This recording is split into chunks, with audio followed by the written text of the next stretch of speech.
So welcome back. I hope you had a nice lunch. To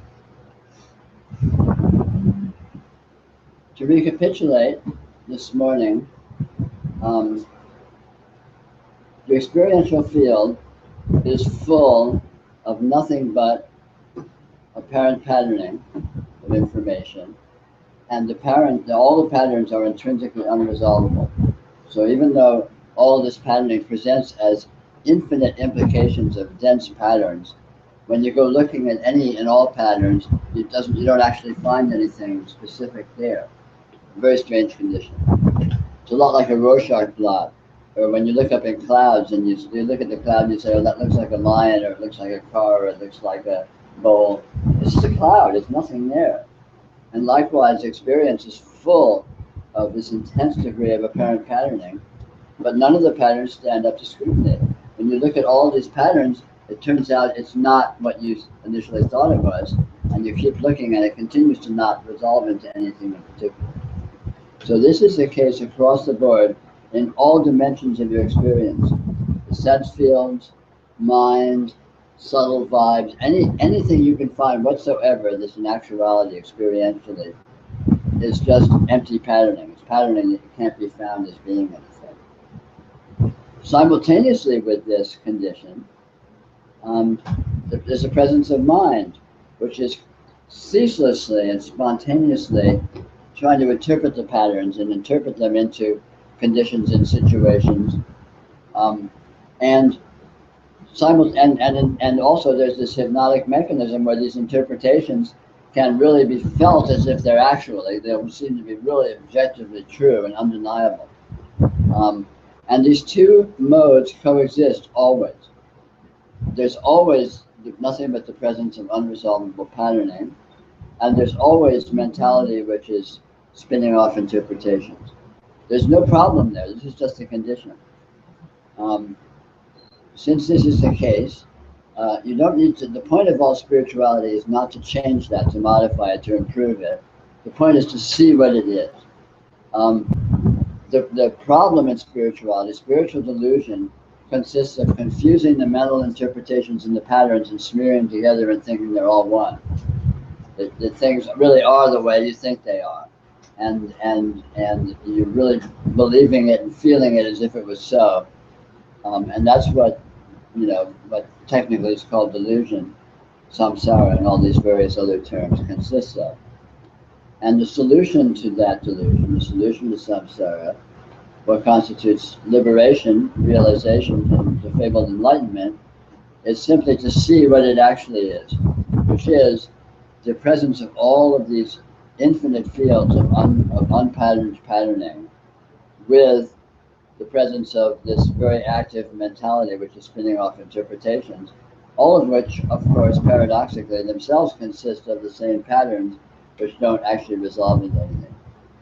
And when you see that condition clearly, you discover that all the situations that you thought you were stuck in don't actually exist.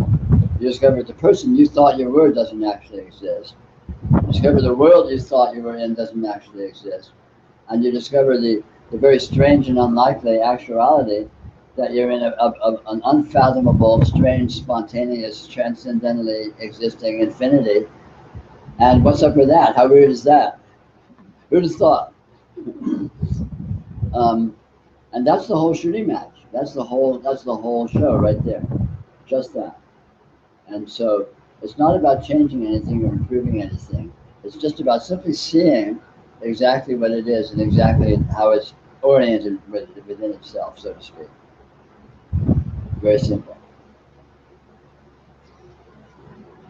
And of course, in practice, that being the case, you're invited to investigate that for yourself. Explore the way in which that's the case. It stands up to scrutiny. You look at your experience, you will discover for yourself the way this is so. You'll prove it to yourself. It's not something you need to take as an article of faith or an assertion or something to strive for. But you can just hold it as a possibility. Or you can even just try and disprove it. Say, boy, that's a crock. Things are really there. These patterns are real things that are stable and existing. And okay, great, go out and try and find that. Doesn't matter what your impetus of investigation is.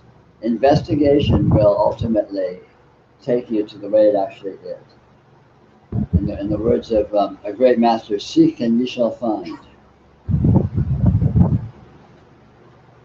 So that's what we're about this weekend. I find it just so weird. I mean, this is sort of observation, so it's not a stupid why question, even though it is. It just seems so weird that reality is slippery the way it is, unresolvable, and we're born totally in that, just totally engaged with reality as it is. And then maturity, growing up, is a matter of it becoming diluted. I mean, it's just so, it doesn't make any fucking sense that would happen. I mean, why would it screw itself up? You can't know. All you can do is empirically observe that it seems to be the case. Yeah. You know, it's really a matter. It's not a matter of trying to figure it out or justify it or explain it or. Well, the reason that happens is because this. You know, It doesn't make any sense. So. It doesn't make any sense. But if it wasn't like that, it wouldn't make any sense either. Well, I mean, none of it makes sense from the get-go. But there wasn't any. Why is there reality at all? Why is there experience at all? That, you know, it's not a matter. It doesn't make sense. It's an irrational, empirical fact. It just happens to be the case that it is so. Making sense isn't an issue for a kid. Yeah. It's just like. Yeah. And so I mean, just the whole idea of something wanting to make sense or doesn't make. And what's that? The whole story that you just said about you being a child and growing up, it's a story.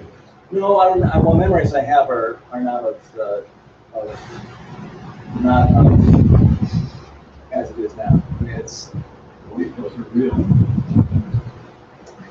memories. you remember Paul's. You're right. The whole thing is weird. From every which way. Yeah. It's weird that it is. It's weird that it is the way it is. It's weird that it works the way it does. It's weird that delusion happens. It's weird that it's possible to extricate yourself from delusion. And then what you discover that it is when you do so is really weird. But you know, it's weirdness in the beginning, in the middle, and the end. So in a way, it's very consistent. But it is what it is. It is what it is. Well, it is what it is, and then maturity is becoming what it isn't. Maturity. But see, it's not really true. But delusion is what it is. That's one of its major modes. Getting lost in interpretation and getting lost in misinterpretation of itself is one of its major modes. And that mode continues even in realization, because that's a mode of reality. That's not a mistake. But in that case, it stops being delusion because it's seen to be that. Right. All of this erroneous interpretation is seen to be that that's what the mind is doing, and it continues to do it, and it always will. But at that point, it's not entrapping, because it's not taken to be.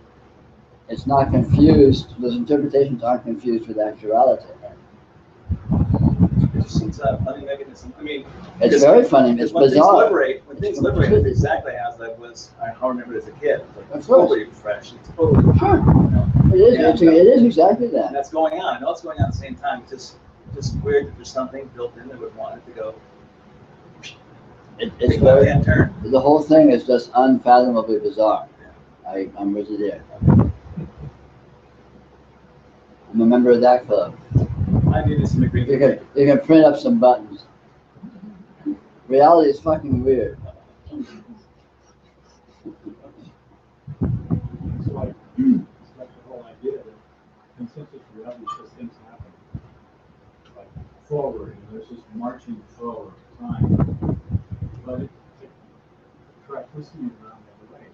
It marches the other way too. It's like you're here, and then there's this backstory. Right? I mean, who knows? Who knows? There's all these different ways it can be seen, and they tend to show up if they tend to show up, and none of them mean anything. None of them are true. So it's unutterably strange. But the good news is it's right here to investigate, and so you can really prove. You can prove it. It's not some abstract weird thing that you have to, put on an altar and pray to. It's you can be really skeptical and scientific and just cold-hearted and say, hey, do the math, prove it to me, show me the money. It's right here, so you can look at it, you can examine it, and see for yourself what it is. See for yourself, what are these patterns? What is this experience? What are these sense fields? What's the relationship of the sense fields? What are they made of? How do they happen? What's the present moment? What's memory? What is thought? What is interpretation? Are the patterns really interpretable? What's the relationship between the interpretations and the patterns? Is it really intrinsically inaccurate? You don't have to take any of this on faith. The point is, I'm not telling you this stuff, so Peter said it, so it must be so. I mean, of course, that's true. But the point is, I'm just saying, hey, this is what I have discovered, and I invite you to look for yourself, because you might find something similar, and whether you do or not, the inquiry alone, the investigation will certainly be interesting, if nothing else. It'll give you something to do for a little while. Good hobby.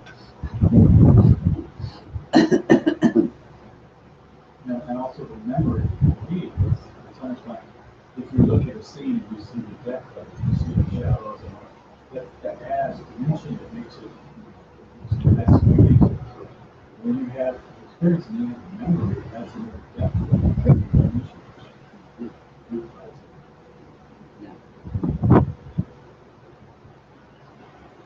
Another aspect of this is aesthetic enjoyment. The more you are with the patterns as they actually are, the more beautiful they are. Because the dimensionality and the astounding subtlety of all the patterns is inconceivably luscious and detailed and just amazing aesthetic qualities.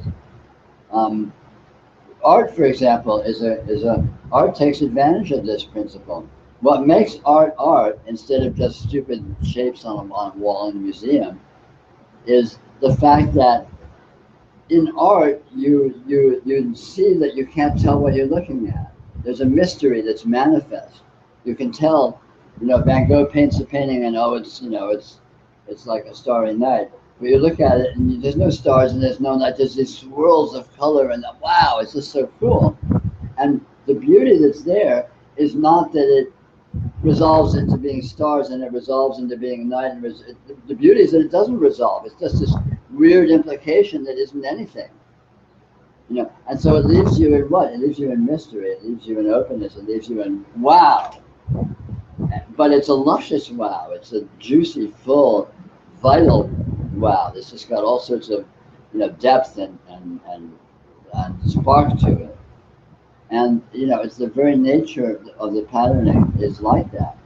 And so the more you are with patterning as it is, and with the open-endedness of it, just the more juicy it is, the more vital it is, the more aesthetically satisfying it is. It's just beautiful. It's fun. It's cool. It's wonderful. It's like you're busy and you're obsessed and you're driving along the road and you glance out the window and there's the sunset. So you glance, you drive along because you're thinking about what you have to do that evening. Or you pull over and you're like, wow, that sunset is just rocking. It's just super. Wow, what a great sunset. It's wonderful. And the aesthetic enjoyment of that it's juicy, it's nourishing, it's fulfilling. Because reality is seeing itself. What's beautiful about a sunset is it's unresolvedness. It's like, it makes no sense. It's just this amazing, weird presence of all of these qualities that are just morphing and just wow. And yet that's palpable, it's just so wonderful.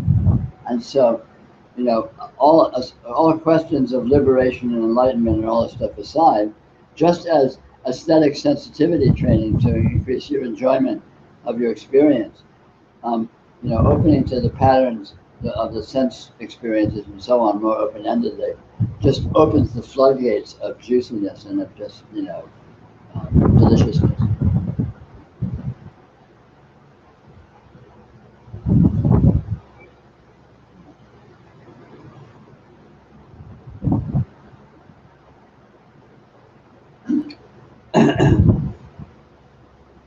So on the other side of the coin, in terms of the yoga in practice, what's a red flag is anything that seems to be a certain way.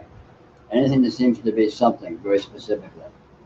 Anytime you come up with anything in your experience that is a certain way, and whatever it is, it's right there, and it is that, and what am I going to do about it, or whatever. Anytime you come across anything that looks like that or feels like that, that's a sure sign that it's an invitation to look into that and discover the way in which it's more than that, and not really that way. So anything that seems to be certain means that you are in delusion with regard to that. You are smearing an open-ended, infinite patterning of experience with an oversimplifying interpretation and believing they're one and the same, which closes it down, turns it into a fixed, specific, stuck thing that is then a problem or an issue. And in actuality, no such condition exists. So if you come across anything that feels like that in your experience, that's like a little red flag should go up and say, oh, wait a minute, if I check this out, I'm going to get some mileage out of that.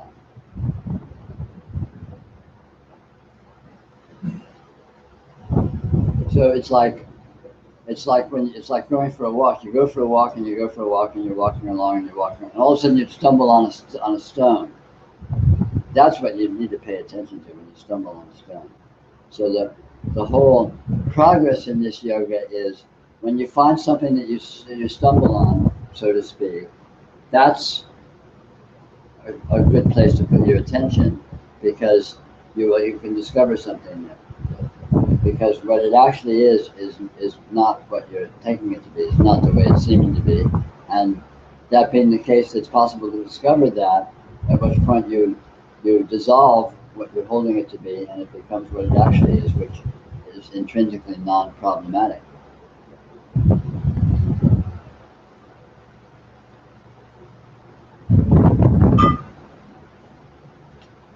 So the practice for the yogi is twofold. On the one hand, you go to open-ended aesthetic enjoyment. On the other hand, when something seems closed down, you look at it until it becomes open-ended, open enjoyment. And ultimately, there's nothing left but that.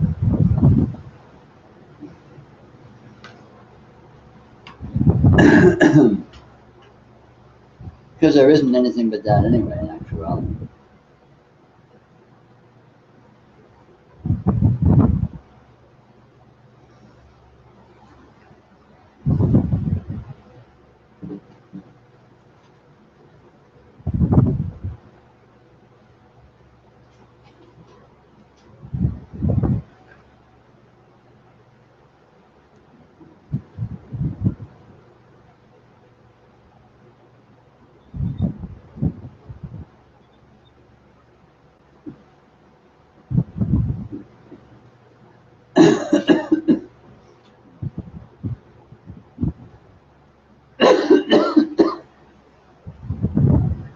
I find it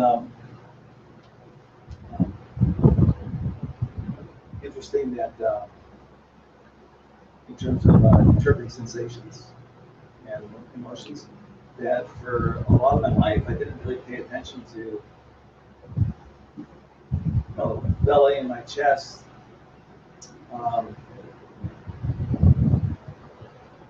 And when I start becoming more aware of internal sensations, it's almost like I don't want to feel anything in there. I don't want to have any sensations in there. It's like, oh boy, if anything in there, it's like, oh boy, it's going someplace south, you know. And it's very interesting because they are just sensations and energies, and it's very, because I'm not used to paying attention to allowing those just to be free flowing. That it's so easy to. Well, that's anxiety. It might be excitement. It might be something, or it might be, whatever. And, or nothing at all. Like, not much at all. And when I realize it's not much at all, and it's very fluid, it's not like, pieces of wood stuck in there, or I'm just finding it interesting that I haven't spent much time allowing whatever is going on here just to go on there. But a lot of these kinds of things can be symptoms of our defensiveness or our holding sort of, cutting off from anything that seems to be anything. Yeah. It's a lot of fantasy. Yeah.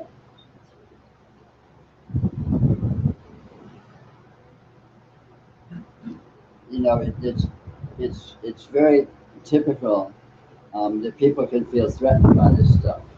It can feel threatening or challenging or potentially undermining, or, oh my God, if I really go the distance with this stuff, I'm gonna lose it. This is dangerous. I have to hold it together. All these kinds of fantasies. It's not really true, but it can be very standard because, in terms of the way our psychology seems to work, we typically orient to our constructed version of things as our home base and our safety and our normalcy, and it works, so don't rock the boat kind of thing.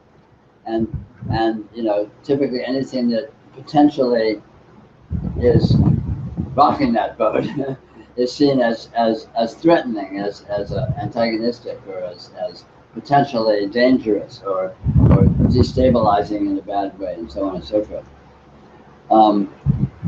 And so this kind of, having this kind of a setting up an internal antagonism between conservatism of holding one's point of view versus just opening to whatever, opening to not knowing, is very typical, and it's very, I think it's probably very unusual to not have aspects of that showing up in everyone's psychology in this kind of investigation, because you are rocking. This kind of investigation is rocking the boat.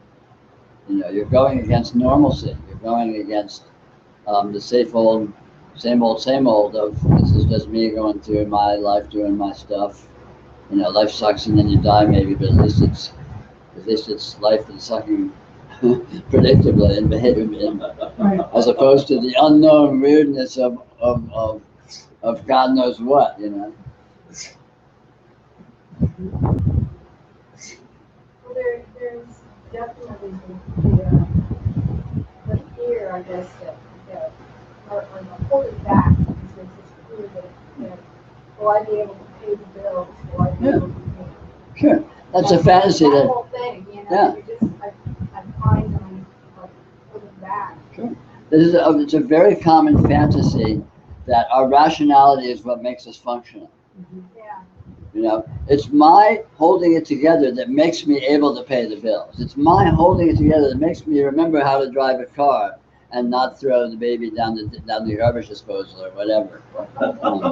Okay, sorry, that was. No, that's right. It was my rationality that kept me from saying things like that. Or it would have been if I hadn't. No, this is very common, but it's a complete fallacy. The fallacy that your rationality is what enables you to function is not true, because it's your innate life force that's doing your functioning. It's your innate life force that's doing your rationality. It's primal. And all of this is very obvious if you look at, for example, driving cars. You don't drive a car because you're thinking how to do it. And if you do, you're probably a pretty crappy driver. But any competent driver drives by just doing it. You do it unconsciously, you do it miraculously, you do it by a nonlinear, immediate engagement of, you drive by driving. You don't drive by thinking about driving.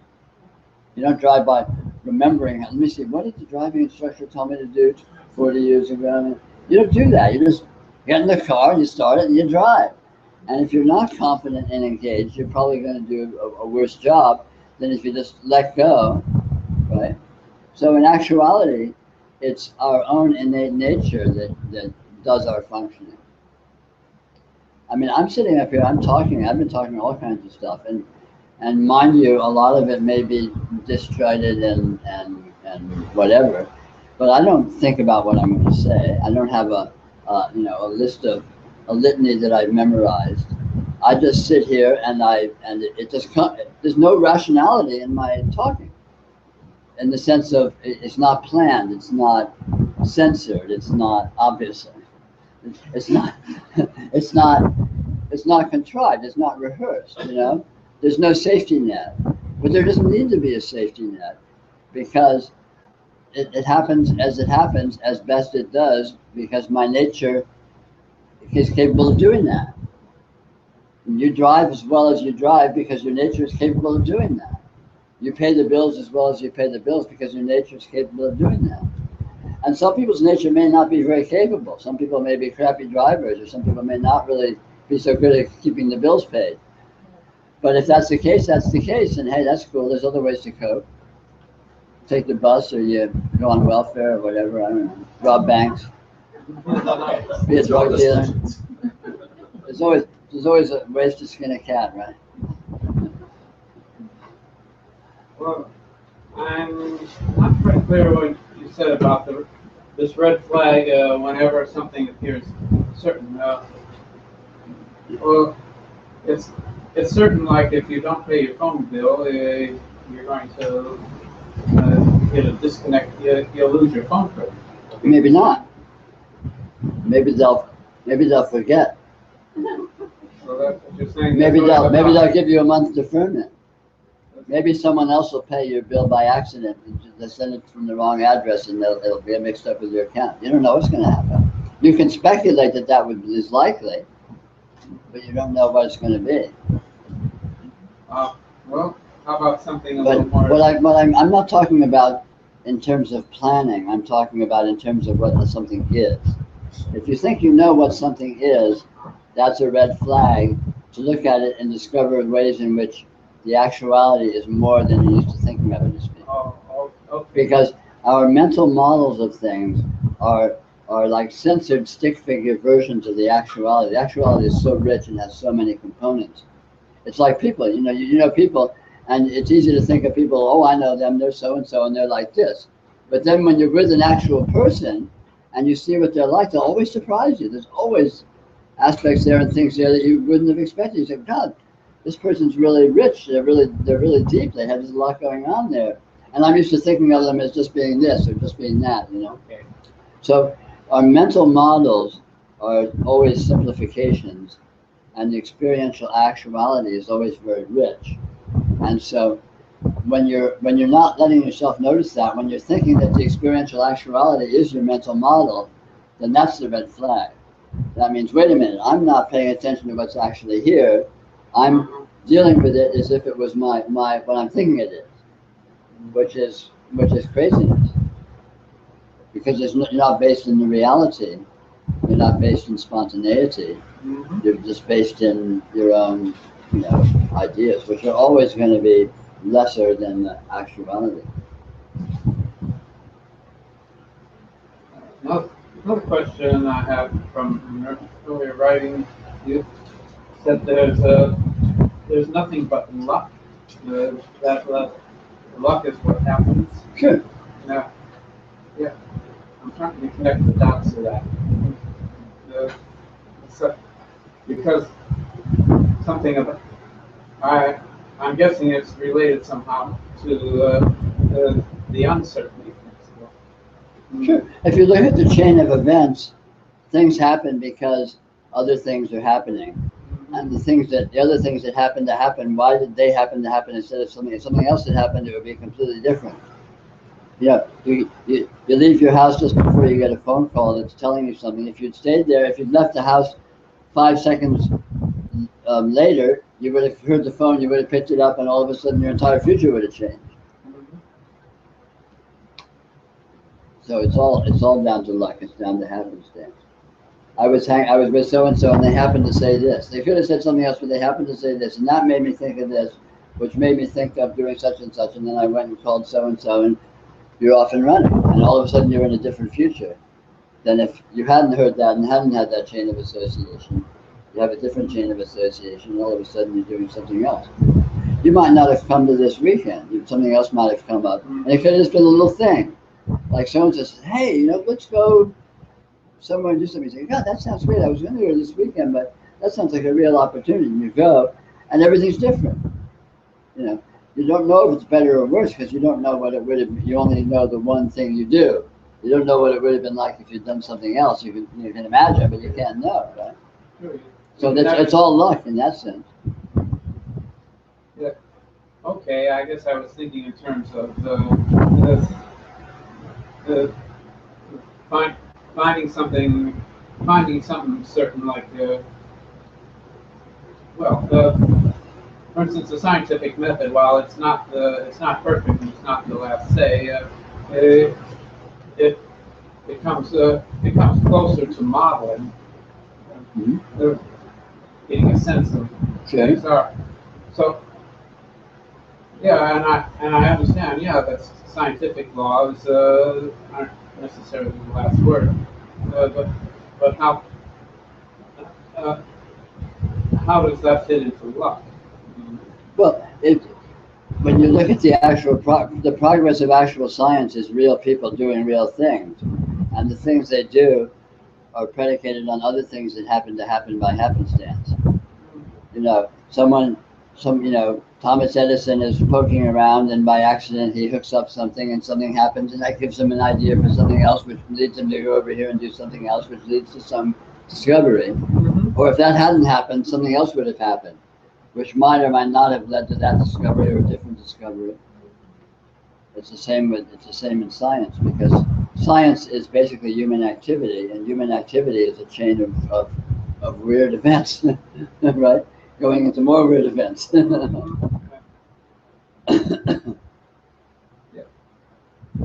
So, well, there's yeah, lately there's been more common denominators to see how science and spirituality agree with one another.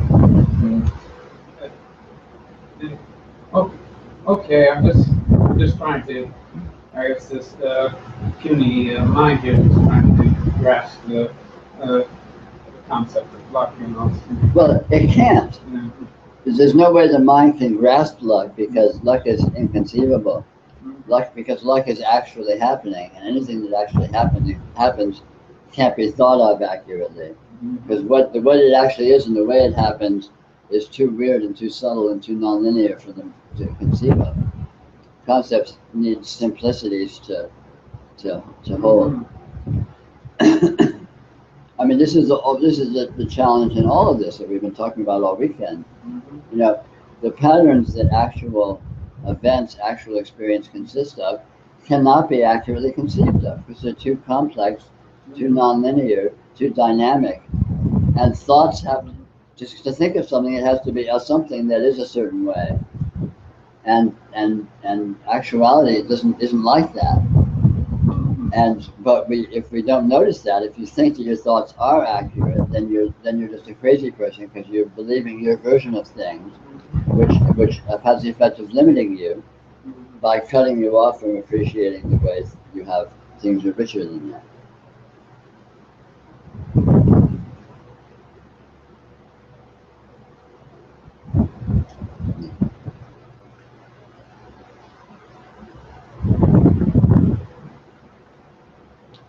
But the theoretical aspects of all this stuff are completely unimportant. It's really all about your experience moment to moment. And that's very simple. Just there it is. And the bottom line of the yoga is noticing that it's pretty weird. Pretty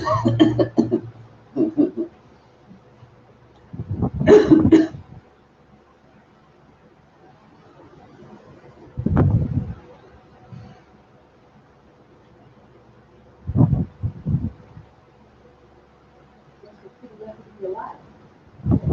Maybe, who knows? If we're alive, yeah. Who knows? The whole thing is.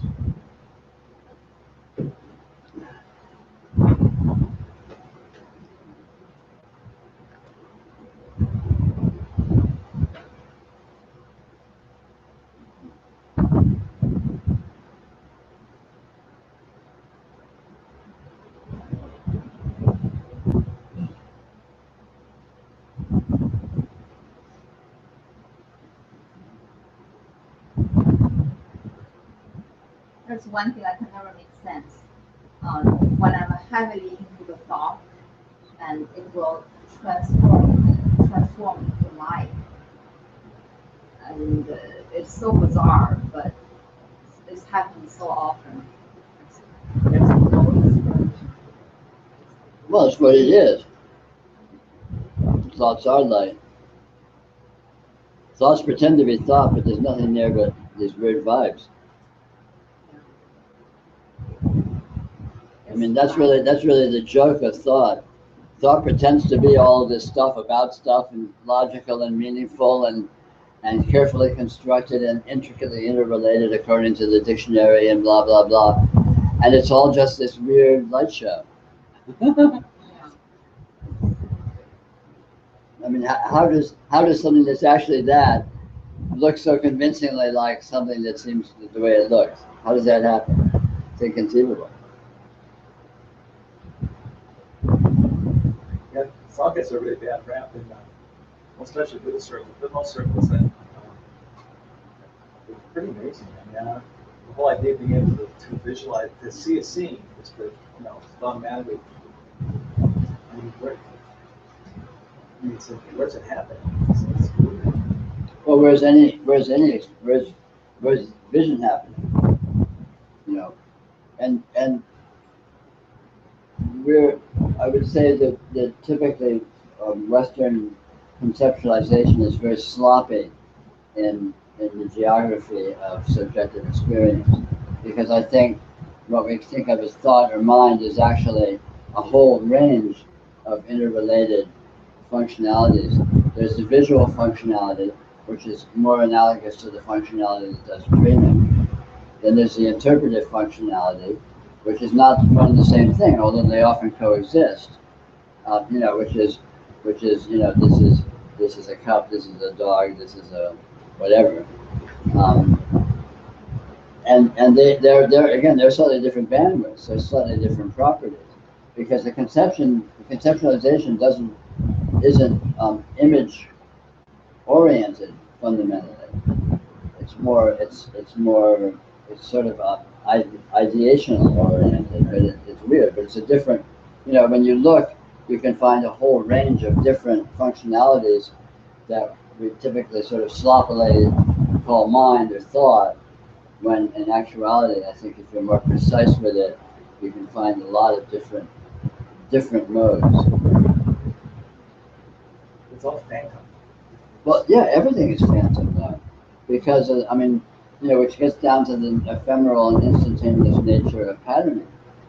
All patterning is just these flashes that are already gone and already something else. And everything is like that across the board. And in the experiential fields like mentality and visualization, which are sort of higher frequency or more or less dense or whatever, who knows what, right? In those ranges, it's even more obvious how ephemeral it is. But even with what we think of as more dense or heavy-handed experience, like the visual field or the specific gross sensory fields, you actually find exactly the same thing. Right? Everything is instantaneous. Everything is gone. Everything is It's like it seems to be so here and it seems to be so solid and convincing, but you look and it just is lifetime. It's just this instantaneous flash and it's already gone, always. And there seems to be continuously replaced with another instantaneous flash, so you don't notice that it's not just sort of sitting here for hours and days and weeks and months and years and eons. No, it's here like now. And as soon as it's here, it's already gone.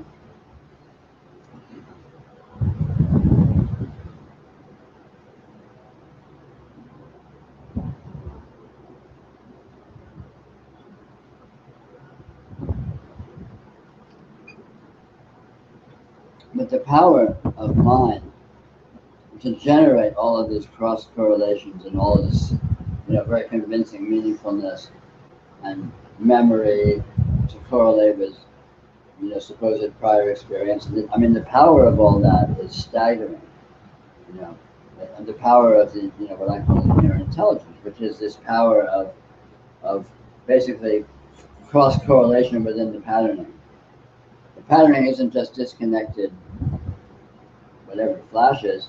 It's all profoundly cross-coordinated and like chthonic gear, intermeshed and interlocking, and which is why we have these convincing theories of cause and effect and all of this stuff, and interrelationship, because all the patterns seem to be related to the other patterns with such detail and such intricacy. And the mind is parsing that and sorting it all out, and it's like, I mean, it's astounding power. But it's all bootstrapped up basically out of nothing. It's just,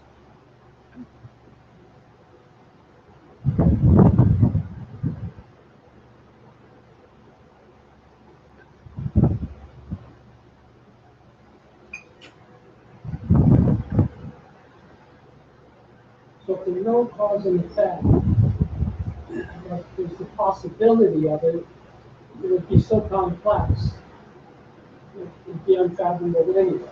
yeah, sure. And it's not that there's no cause and effect.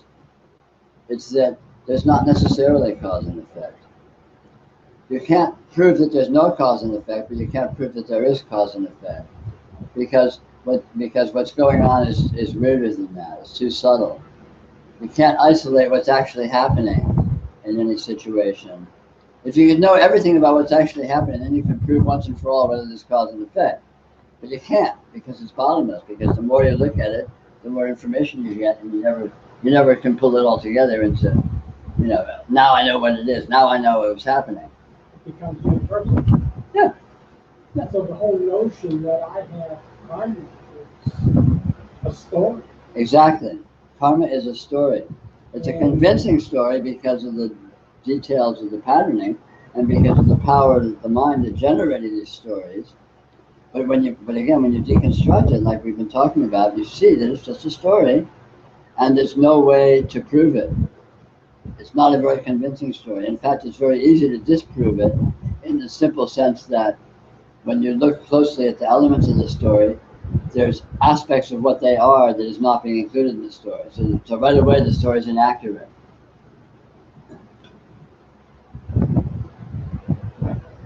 I think a good example, something's clicking here. A good example of Newton's third law of motion: for every action, there is an equal and opposite reaction. Mm-hmm. It's not that there's no cause and effect there. Later on, as science evolved, there were other aspects to show that it wasn't universal in the context of time and travel of light. Sure. Other aspects. Yeah.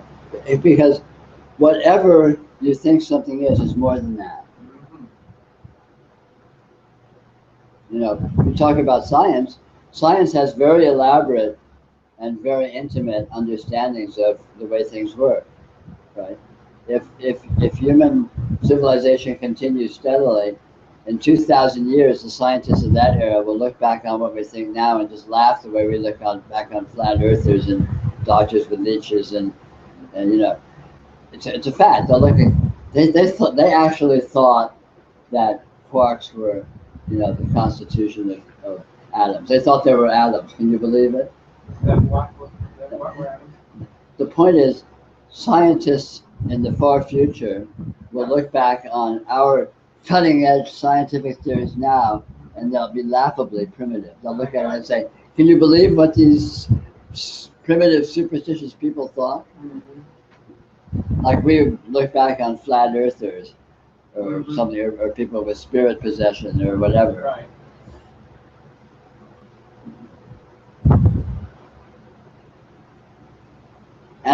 But you can do that right now without recourse to science, just by looking at your own experience, because the simple information of what you're actually experiencing in any actual present concrete experience will always be much more than you can conceive of, and than is encapsulated in your concept of it, your mental picture of it. In other words, the terrain is always more than the map. It's that simple. You can have a map of London, and no matter how good a map of London is, there will be more in London than is on the map. There will be. The only accurate map of London is London itself, right? And so the only accurate map of your experiential reality is the experiential reality itself. Your concept of it is like a stick figure. It's like a map. It's like a map of London drawn with, crosshatches and little squiggles. It's like, yeah, London doesn't actually look like that, and it's the same with experience. And our concepts, our mental pictures of what things are, is a map. And the map is simpler than the terrain. So it does not include the terrain, hence it's not accurate. It's not comprehensive. And what it leaves out is of the essence. Why don't we take a little break?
It's a little cooler. Yeah. Not a lot, a little bit. I could tell this morning because it was warmer yesterday when we walked to breakfast, and we walked the same time this morning, and it was 2 degrees cooler. Still warm, but it was noticeably less so. What about now? My perception is that it's hotter now than it was this time yesterday afternoon. So maybe that's just me.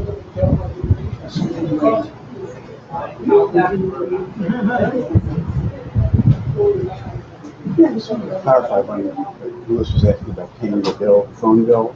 And you say, well, you know, someone might pay by mistake. This could happen.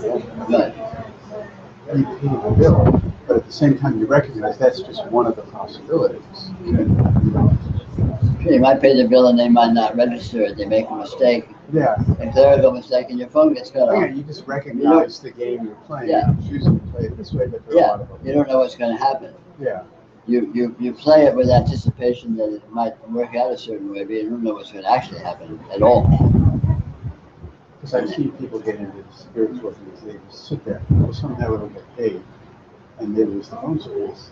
Which you can say, well, what's wrong with that? Well, somehow we get paid, somehow or not, Yeah. and yeah. you lose the phone service or not, but you don't know what's going to actually happen. Right. You can never.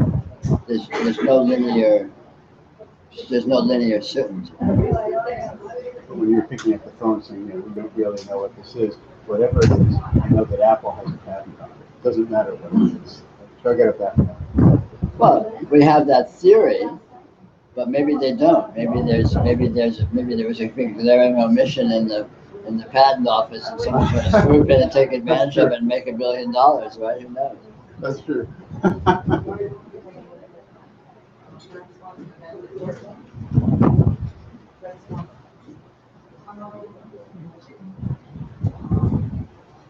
I mean, functioning by reason is always the best guess in business. You're always giving your best guess of what you think is happening and your best guess of what you think is going to happen according to what you think your actions are going to be interpreted as.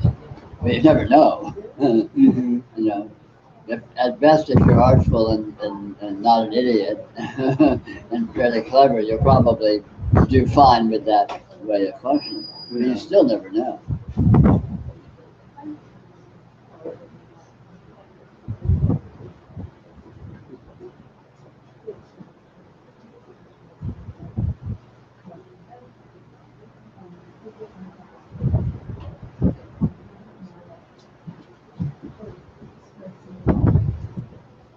And the way things actually happen is very weird. I mean, you ever have one of those days where the things are going wrong?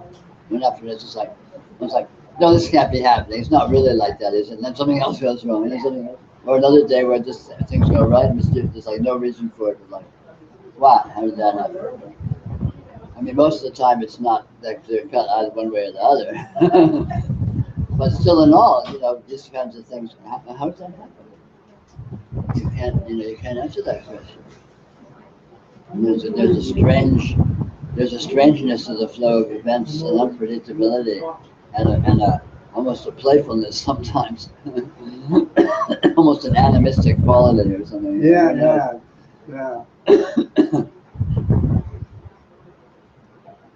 It's like someone came up to me last week and said, remember that thing you told me that was so helpful? And I'm sitting there going, to myself, I never told you that, and that is not something I would ever tell you. I'm glad it was helpful. I'm glad it was helpful, yeah. I get that all the time. You can imagine. You know, the other day I heard you say something. I never said anything remotely like that. Okay.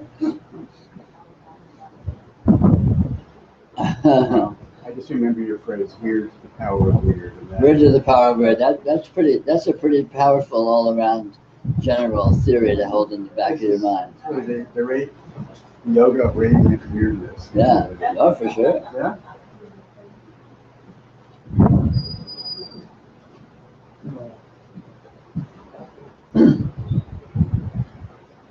Peter, you were into magic, huh? I was what? You were into magic. Yeah. I love magic. Yeah. I was like totally taken by David Blaine. And I told a friend of mine all these things he does, and he goes, it's all illusion. Come on, she goes, my husband is a stage musician. It's all illusion. It's like I still didn't get it. But then after a while I started seeing, oh yeah, there's the illusion, there's the illusion. But I still love watching it.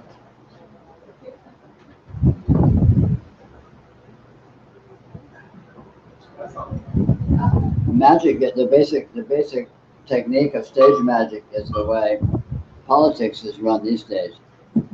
It's all done by distracting the electorate's attention over here while you do the real thing you want to be doing over here. Yeah. So politics puts out all these red herrings and all these issues that are inflammatory, that people get all, like gun control or abortion or something that doesn't really mean much.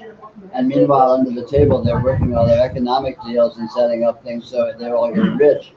And no one's paying attention to that. So the magician is distracting you with all this stuff, and meanwhile he's putting the rabbit in the hat. Yeah. They're great. Pretty much. It's not stupid. And people are gullible enough that they'd fall for it every time. Yeah, every time. They follow the sound bites and go to what the politicians are trying to get them distracted by. And completely ignore what the politicians are really about, which is stealing money, appropriating money. It seems like the news media is covered. Well, because, of course, because the people that own the news media are the same people that are getting the money. Yeah. Well, I saw a snippet from a video of a local news station, and they started to talk about the Kardashians. And this guy says, "Look, it's Friday. I'm enjoying the day so far. I'm not going to talk about the Kardashians." He starts to walk off stage, and they grab him and call him. And he says, "The Kardashians are not news." Well, that's the point. But they are, because people are stupid enough to think they are, and all of a sudden everyone's talking about what the latest Kardashian bimbo has been doing, instead of like anything that's actually happening that's of any relevance to anything at all. Anything real and valuable. Well, that's why I like to listen to the Pacifica station KPFK, because it's not funded by corporations. It's still free fall speech. for it too. Well, so Just still listen to read. it's good. Okay, well, let's just continue supporting it, and the silence there, I think people are going to miss the alternative viewpoints. Yeah, I'm not saying KPFK is perfect, but at least it doesn't take the corporate sponsorship.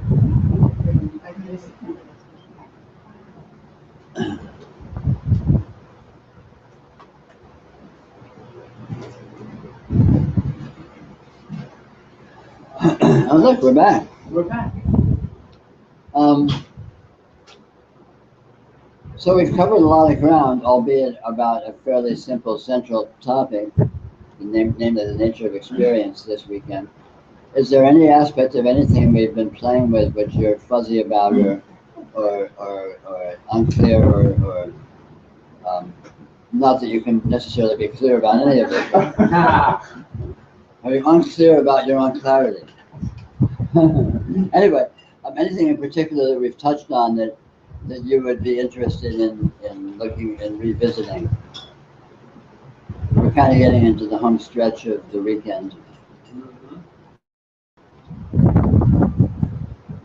For this particular energy pattern, it's easily to be contracted, especially when I, it's kind of lifelong habit working hard, So by working hard, I'm basically contracting.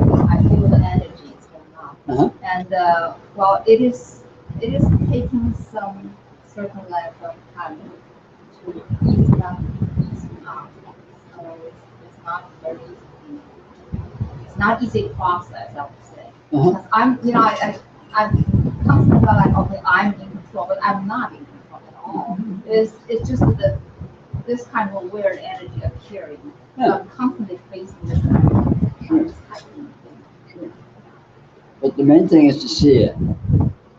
Just see it happening, and don't worry too much about changing it or even being free of it.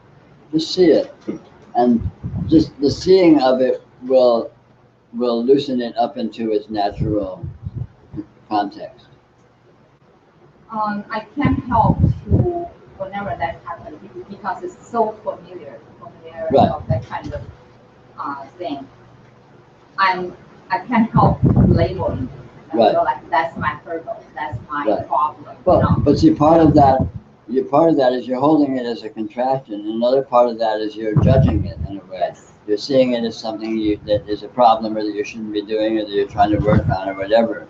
And so, but that's there too. So the contraction isn't the only issue. It's your reaction to it that's there too. That's part of the issue. Yeah.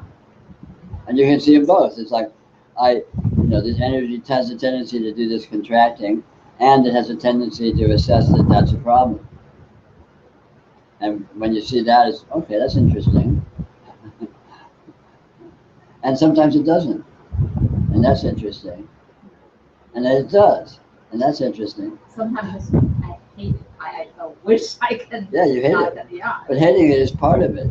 Hating it is making it more real, because you're making it into something that is hateful. If it's hateful, if you hate it, if it's worth hating, then it's a real problem. So you're actually making it stronger in your mind. Mm-hmm. And you just see that. You say, "Well, isn't that interesting that I do this? That my mind does that? Isn't that interesting that I'm inclined that way?"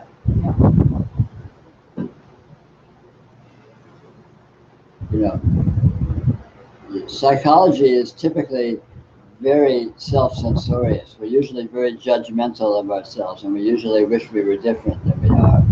We usually wish we were different than we think we are. And the problem isn't that we need to fix how we are and that we're right. We should be different than how we are. The judgment is part of the problem. The judgment, the self-censorship, and the self-judgment, the self-loathing is part of the whole issue. It comes with it. It's like two halves of a coin. The same thing. And it's there because that's what your pattern has evolved to be at this point in time. But it's always changing. And you see that. You see that that's happening. Probably sometime in your past when you were young, you didn't even know that was happening. You were just doing it. And you thought that was just life, whatever, right? But now you see you're more sensitive, so you see it. So it's developing, it's evolving, and that'll continue. And by seeing it, the more you see it, the more you will continue to evolve in seeing it, and you'll establish a different relationship with it ongoingly. I can see changing. I can see easing out quite a bit over whatever. Sure. But it's still, that's this particular system. Sure. Well, yeah. But that's it. What each individual has to deal with is their own nature. The way you are with your patterns, and your reactions to the way you are with your patterns, is all part and parcel of the yoga. It's part and parcel of your moment to moment being with what is actual. And remember, always, it's all about seeing it. It's not about fixing it. Even if you feel like you're supposed to fix it, you don't need to fix that either. Just see it. Just see it. And seeing actually does the fixing. Something is much easier to see. This is because my own. Yeah. It is very hard. With other things that it's so easy for me to okay, let's see it through right away. But this one is consistent. Yeah, and then that's the cutting edge. That's the cutting edge. For everyone, there's some things that are really easy to see and obvious, but there's some things that we get blindsided by again and again, because we're not there yet. We aren't proficient enough artful enough in being with our energy to be with that more objectively. But that's the nature of unfoldment. It's the nature of acquiring wisdom, growing older, etc., etc.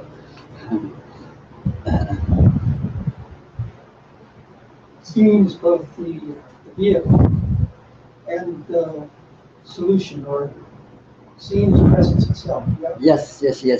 Very well put. Very profound, in fact. Seeing frees you from things, and paradoxically, seeing can also correct things as much as they can be corrected. So when you see your own psychological mechanisms, you're free from them, whether or not they persist. But paradoxically, seeing them may diminish their persistence as well, or not. But since you're free of them, since you become free of them, that becomes irrelevant.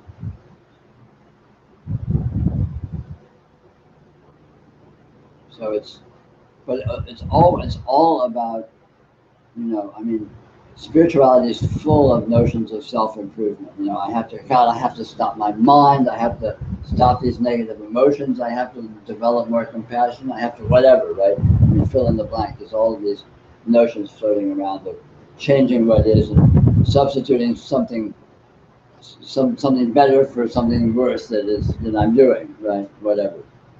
And that's, from my point of view, from the point of view of this approach, that is completely useless and in fact counterproductive. It's just gets you more and more enmeshed in the things you're trying to improve. Whereas simply seeing it extricates you from involvement in it, because you discover that what's there is an impersonal weirdness and has nothing to do with anything anyway. It isn't what you thought it was anyway. It isn't the problem you thought it was, and the whole thing isn't what you thought it was, and its relationship to you isn't what you thought it was, and everything across the board is different than you're holding it to be. And when you see that, you basically become free of it. But also, when you see that, since you're not feeding that game, you're not playing that by giving it importance and urgency of wanting to change it or resisting it or whatever, it also may have a tendency to diminish and so on. But that's an accidental side effect. The point isn't to get it to diminish. The point is to see it, and then you're free of it. But it may also diminish too. So is it like the effect of psychotherapy, in whatever form that takes, is in essence to fix things, and from one perspective it gets you more entangled in the world because you're verifying all this. Whereas spirituality is when you're out of it, and sometimes there's a confusion. Yeah, maybe I'm not really competent to talk about psychotherapy because I don't know that much about it. I don't know much about the theory of it, and I don't know much about the practice of it, in spite of having been in it in various situations as on the patient side. So I can't really comment. I think there's probably a whole host of different theories of what psychotherapy is and how it works and what it's doing, and they probably don't agree with each other. So I'm not really sure. But basically, in spirituality, as I'm presenting it, by discovering what's actually going on, you discover it's so far diverges from what you thought was going on that you essentially become free from everything you thought was going on, which turns out to have been the problem. It's our misinterpretations of what we are and what our life consists of that causes all our pain. Life itself doesn't actually cause much in the way of pain and suffering and limitation. Whereas our ideas of ourselves and our situation does. And by looking at that, you discover that none of that is actually accurate or true at all, and at which point it becomes laughable, and you're essentially free of it. Even if it's the nature of your mind or your personality to keep spinning that stuff out, you just sort of it becomes laughable at that. It's like, oh, I'm a crazy person. Look what my mind keeps doing, spinning all this stuff up. But again, it's not particularly entangling or sticky. It's just something you notice as an interesting phenomenon. But it's the seeing, and the perspective of what it actually is, that is the powerful element there. That's the powerful activity. It's all about seeing what it actually is. That's what's effective. It seems like seeing is taking a break from knowing. Well, if you mean by knowing of Knowledge interpretation, yes. Definitely. Because interpretation is always wrong. The way things actually are is uninterpretable in that sense. In the sense of conceiving of it, in the sense of describing it, in the sense of figuring it out. And yet, the real knowing is experiencing. And that, in fact, is always ongoing, and it's very, very intimate. You know, you look at a flower and you know that flower because you're looking at it. There's an incredible intimacy of engagement with that experience, which is just pregnant with dimensions of meaningfulness and richness. And that's the actual knowing. But then the description of the flower, or the description of why it's that way or that, is all just bullshit. And so that's, the human version of knowing is all spin doctrine. It's all pretense, and it's always inaccurate because, as we've talked about many, many times this weekend, the actuality is inconceivable because it's a pattern. It's an unresolvable pattern. You can't say what it is, and if you can't find what it is, how can you possibly accurately describe it? Because any description you have, no matter how detailed, will be leaving something out, and it'll be leaving a lot out, a whole lot. So it's laughable, isn't it? It's like, describe the taste of chai. Oh, well, that's easy. Tastes kind of sweet. So, well, now I know exactly what chai tastes like. Thanks a lot. It's like, how can you describe that? Describe chocolate.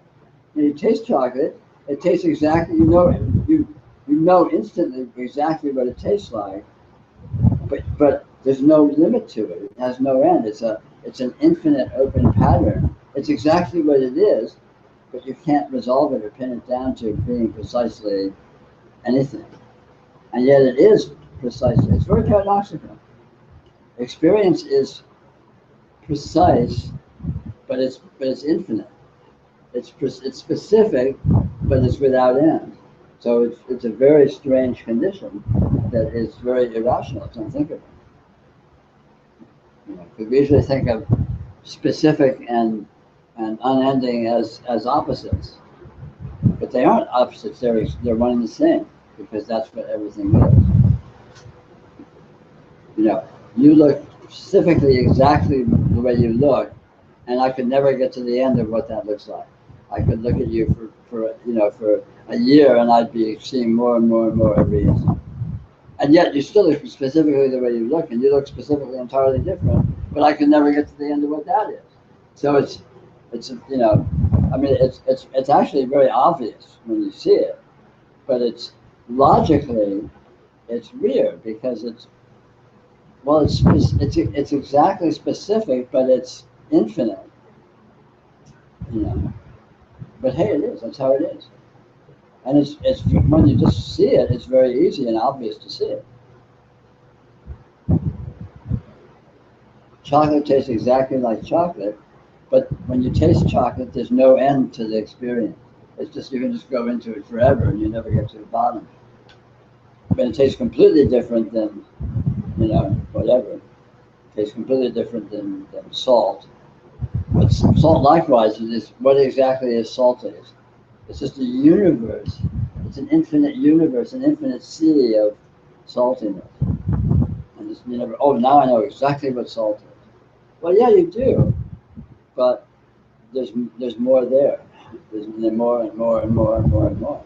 But it's all exactly salt, and it's not chocolate.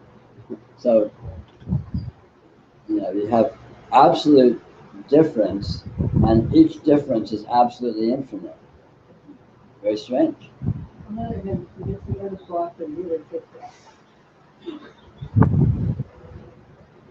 See, that's delusion. You can work on that.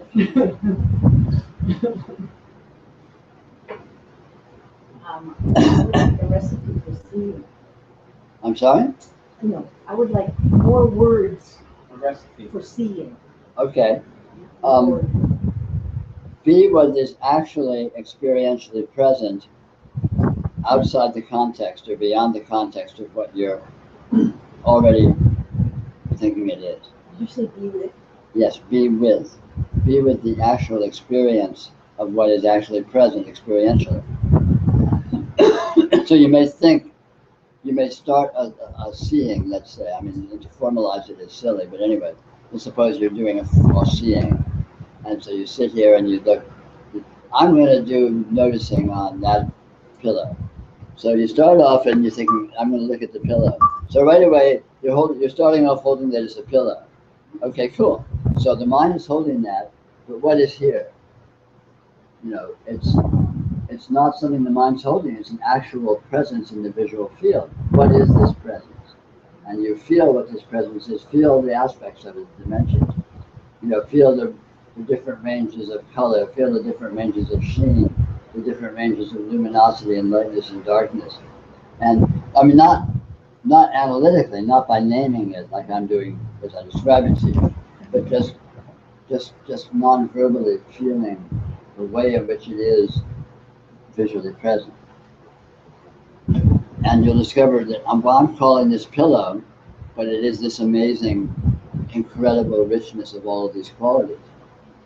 And the closer you look, the more present you are with it, the more qualities you will find, without limit. You never get to an, like, now I know everything. Now I've experienced every quality I'm going to get there. That's never going to happen. That's the infinity. See? Do you follow that? Yes. And how can I do that with a concept that I feel? Concepts are slippery. It's best to practice first with sensory experience until you develop proficiency of being able to do it very quickly and very powerfully. And then you can go to concepts. The main thing about concepts is that they're almost always a gestalt. So a concept is not actually one thing.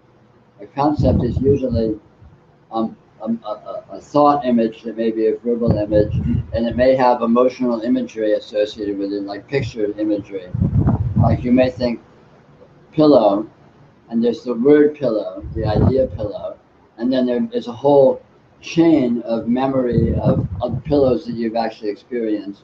And so that each of these is a separate thing. That has basically nothing to do with the other, even though the mind sort of strings them all together as a gestalt, as a lump, and holds them to be a single thing. So working with concepts involves a kind of a deconstruction of seeing the different layers and the different sort of textural dimensions that is actually there. And then you discover that it's a composite. It's actually a bunch of separate, you're thinking of it as a concept of pillow, but actually it's a whole range of separate experiential presences, each of which is happening in its own kind of dimension with its own texture. You can't do this driving down the freeway. Maybe not. Maybe if you're the passenger. On the other hand, you know, maybe you can.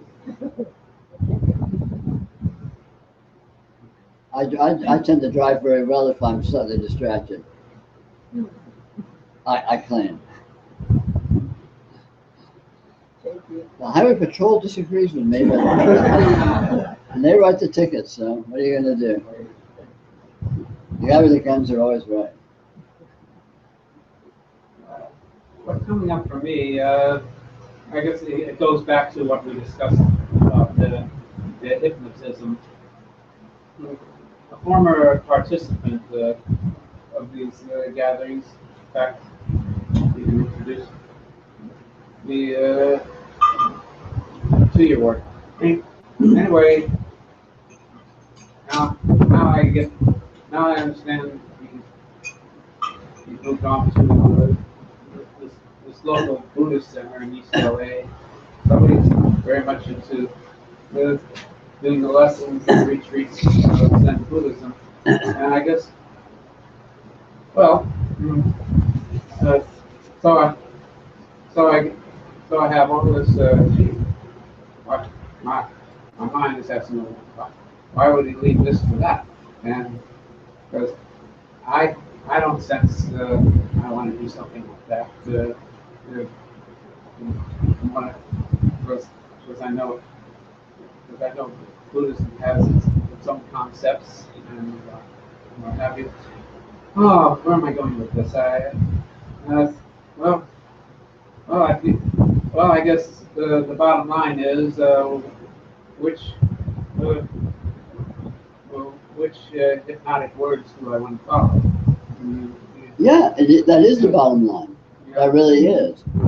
And it's not a trivial question, because if you choose one, you end up joining some cult or some political party, and if you choose another, you might end up liberated and empowered, and really owning your own perspective. And the two conditions can be virtually opposite. So yeah, it's a serious issue, and the buck stops there. You're the one that has to answer that question. If you go ask the Buddhists what you should do, they'll give you the Buddhist party line. You ask me what you should do, I'll give you my party line. Exactly. Yeah. So, well, that's where you hit right on the head. Where do I, or whatever I can see as I, would go with it? And that's an interesting question. That's a real good koan. You know, and you would be wise to look at that very carefully and very inspiredly. Mm-hmm. Yeah, there's a. No, I believe I do, because I can catch certain key words and phrases, and then I drop. I like to use the word drop, just where I want to be with it and all. Mm-hmm. Great. Well, that's the best you can do. That's great. Sure. Okay.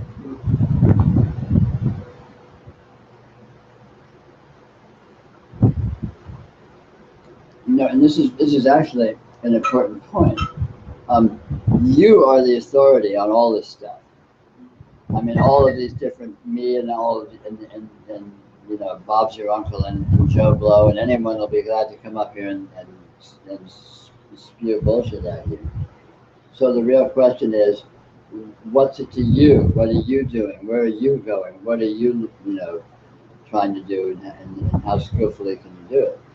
So you're the authority. You're the judge and assessor of what's happening, and rather than being passive and being told what to do, be very active and be your own advocate, and really, it's like, well, hey, this invitation to yoga is an invitation for you to figure out for yourself your own stuff as best you can.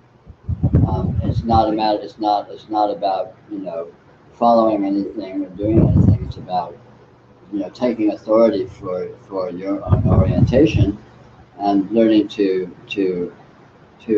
own it and to avail yourself of as powerful and as useful a position as you can find in it.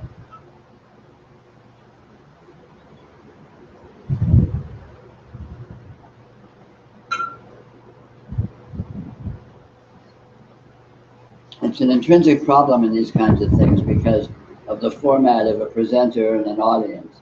So there's a natural, you're kind of by default in a passive position. You're sort of sitting there. I mean, obviously you can talk and you can argue and all that if you're inclined, but essentially, I'm a presenter and you're audience, and so there's that implicit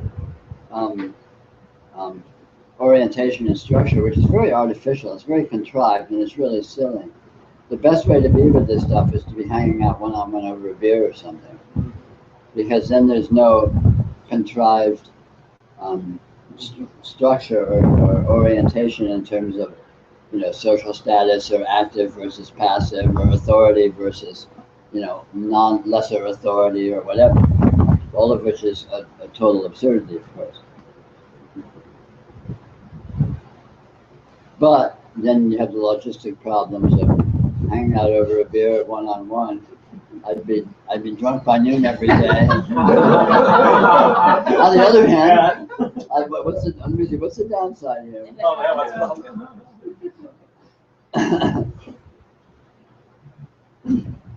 You may have trouble driving back to the But so because of that, it's important to remember that you're not actually passive. You're not actually an audience or subservient or in any lesser position. You're the authority, of your, you are the boss of you, you know, and you're the captain of your ship and all that kind of stuff. So, you know, exercise. The point of all this stuff is to empower you, not to get you on some bandwagon or make you subservient to some system or path or something like that. I have sometimes after weekends like this, I mean, it's sort of like borrowing your seeing, and that, you know, it's like the way you talk is sort of deconstruct things for us, and then I'll leave here and be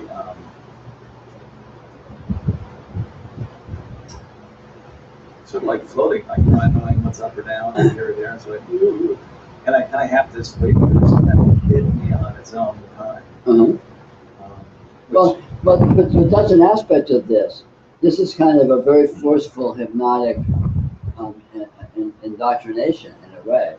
I mean, because I present things and because of the essentially hypnotic and the deliberate hypnotic aspect of the way you're sort of led through this more or less forcefully, you're kind of dragged into it. You know, I kind of force certain points of view and certain perspectives on you to some degree, let's say. And, you know, sort of ideally or hopefully as an example that it's possible. And as well, in the process of that, I try to explain the techniques and the methodology that get you there rather than just sort of shoving you in the deep end. I mean, hopefully, that's the theory. The practice, I don't know what it is. And yeah, so that's an issue of like, well, okay, you were dragged into this, and it worked, and you got put through the ringer, and okay, now here I am, and whoa, wow, what was that? And yeah, then you come to yourself. But ideally, you know, if you can reflect upon aspects of it that you find powerful or useful, or that were in some way new to you, or you know, more than or other than you're used to doing, that you did, like, wow, that's kind of cool. There's something there I can play with, and then you can sort of reenact it for yourself with your own, on your own you know, initiation, rather than having it be sort of forced off on you, because these situations again are quite artificial. And it is especially a weekend-long thing like this, is kind of like a boot camp. I mean, you're deliberately being hammered. You know, as the nature of the thing is to have a kind of intensive effect on forcibly dragging you places.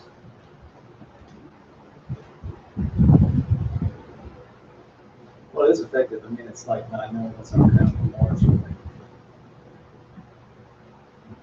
this is it. It's just, you know, normally I put things like, well, here's how I have an approach, and even suggest approaches.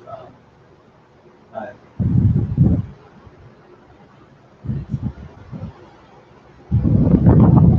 mean, at best, I'm sort of dragging you through my way, and then if there's any aspects of that which you think, oh, that's kind of cool, I could appropriate that and see if I can play with developing my own version of that, and that broadens your own repertoire of what you're able to do in your own exploration.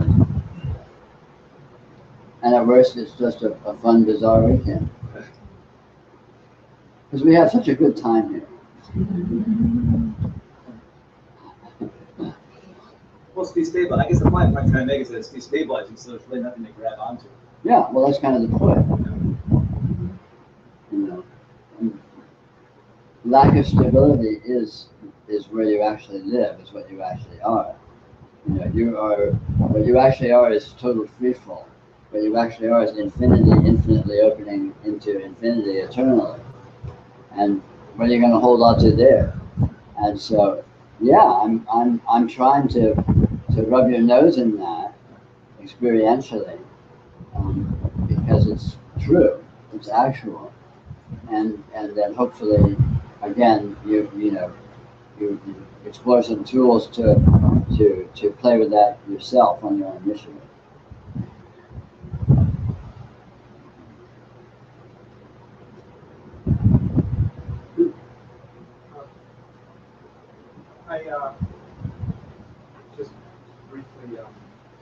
I recall here's a time to call more awareness related teachings. Uh-huh. And naturally was also sharing with the other things that I'm working on. But over the last few years, there's been this kind of instinctive movement away from that somehow. This sense of that. But I noticed these teachings I have this kind of implication, I guess, in some ways of awareness as something.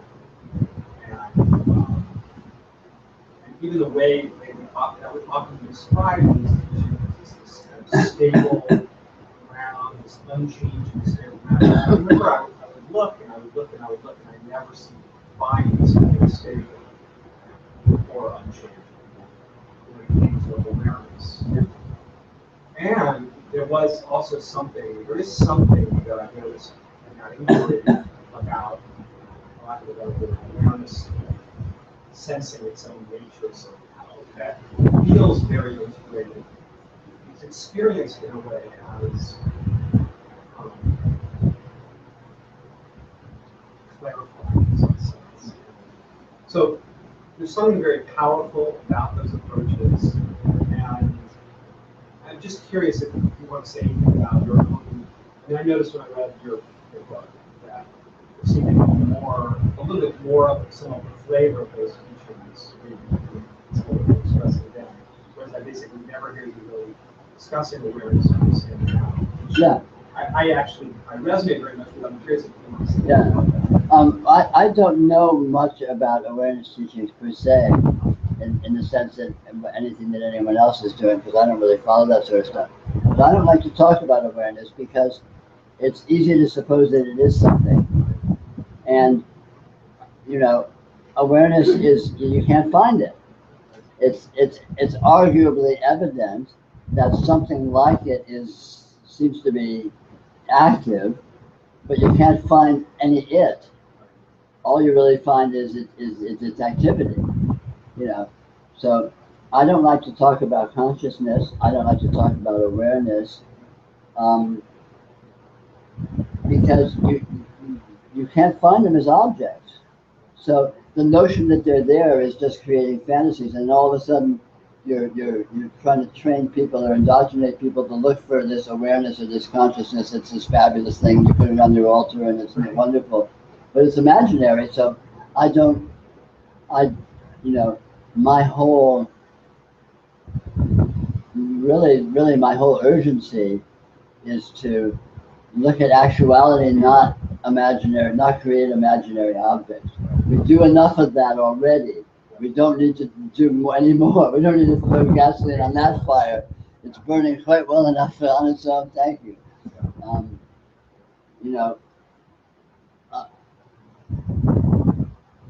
I don't like to emphasize an experiencer. I don't like to talk about a self. I don't like to talk about other experienced, because all I can find is experiencing. And the experiencer and the experience, the object of experience, seem to me to be logical arguments. They seem to be defined into existence by the structure of logic, rather than having them show up in experience as anything. Because you never find an object of experience. All you find is experiencing. You never find an experiencer or any awareness as a thing or an entity or even a function. All you find is experiencing. So it basically, for me, all of this collapses down into this actuality of the fact of experiencing. To me, that is the thing. To the extent there's a thing, it is experiencing. And so basically everything I've tried to play with this weekend is a different way of looking at this one fact, this one event of the presence of experiencing, and trying to look at different aspects of what it is and how it diverges wildly from what we're used to thinking it is, and so on and so forth. But specifically avoiding, the self or negating, like not even negating the self. There's no self, you know. It's like self or no self are both figments of your imagination. They're non-issue. It's like the Kardashians. Who gives a shit? You can't find it, so why disprove it or negate it? You know. Or they're both experiences that have their own actuality. Yeah, and if they are, if you do find an experiential actuality, then great, cool, check that out. But the whole point, to me, the whole point is experience is what reality consists of. Check it out, and it's not what you're used to thinking it is. And look and see what you find. And all the specifics and details we talk about is really just suggestions of aspects of the ways that it has seemed to present to me. Not that that's dogmatic that it is that way, but you know, the basic point is it's right here. You can look at it. It's actual, and it's wildly different than you're used to thinking it is. You know, because we used to think of it as you know, I mean, obviously all the stuff we've been talking about this weekend, we're used to thinking of it as the world, and it's me, and it's my life, and it's history, and it's the global geopolitical situation, and it's all of humanity and all that. But when I actually look, all I actually find is this instantaneous present moment experiential field that I alone am experiencing. And that's very interesting, because wow, where did all that other stuff go? And anyway, so on and so forth. Well, I mean, I've seen it on I guess that those kinds of awareness teachings and kind of like mindfulness world that I was early on. Somebody who was pioneering research in that area, but I don't know, since I don't connect with it at the same level as they obviously, but those awareness teachings that I've been involved with often frame it in ways that didn't comport with my own experience. Principally, there's all this content, and then there's this awareness within which this content is happening. My experience didn't seem like that. It seemed like I couldn't pick those. I felt like a false sort of dichotomy. Yeah, absolutely. I couldn't find one absent from the other. No. It seemed to, if there even are two such phenomena, that I mean, at some level, I guess they are the same way that we're describing a visual field where we see these particularities of different kinds of patterns. So in some ways, I can have an experience of kind of knowing and content what is known, and yet they seem to come along together. Yeah. In a package deal. Yeah, I agree. I agree completely. So you know, We're talking about this as a separate thing. This is something about that way is misleading. That's what I think. That's what I think. I mean, to me, I want to simplify, and I want to really get as bare bones, undeniably objective as I can. What is actually here? You know, and that kind of breaks. Why you don't need to start adding imaginary components to that. If they inevitably show up on their own, then that's their business. But if you just say, hey, without any expectation, let's just look at what's here. And what do you find? Well, you find the presence of all this patterning, and well, so on and so forth. Rather than drawing a new map, Yeah. describing terrains. Yeah, and in my experience, this actuality is so nonlinear and is related to itself in such bizarre, nonlinear, irrational ways as to render any and all maps intrinsically inaccurate. So you can do all sorts of hierarchies and you can do all sorts of, you know, schematics, but they're all going to be hopelessly partial because the way this is so weird. You know, you can arrange it in terms of stratification of density of their gross sensory experience and then subtler emotional and mental experience and then the most subtle vibes, or, you know, and this is a spectrum of gradation of density, but that doesn't really hold up because the most heavy-handed vibes also have harmonics that are the fine stuff, and I mean it's not actually stratified like that. So all these ways of trying to schematicize it or break it down or map it in any kind of a hierarchical sense just don't hold up. They don't stand up. in my observation. It's too weird, it's too nonlinear for that to be relevant. So that's why I recommend a much more open-ended. I mean, it makes it really challenging to try and present because I don't really have anything to fall back on. I don't have a format.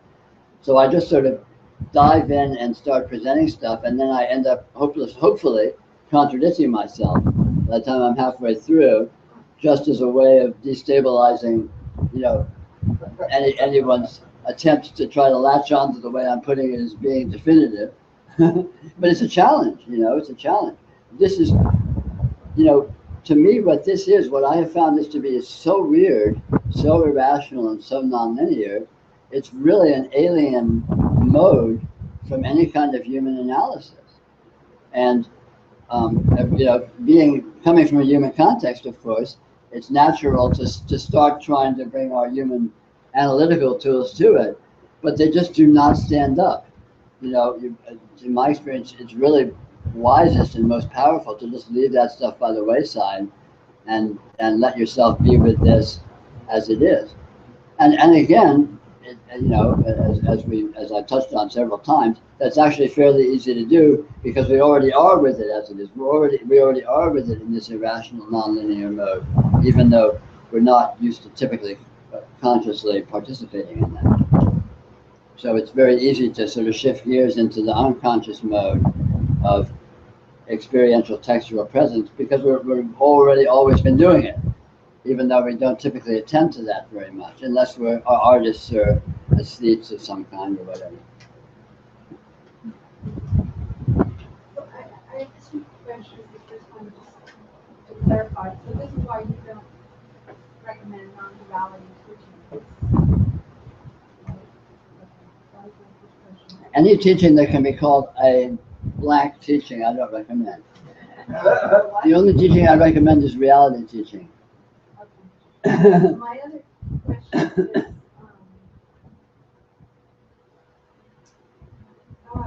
is about using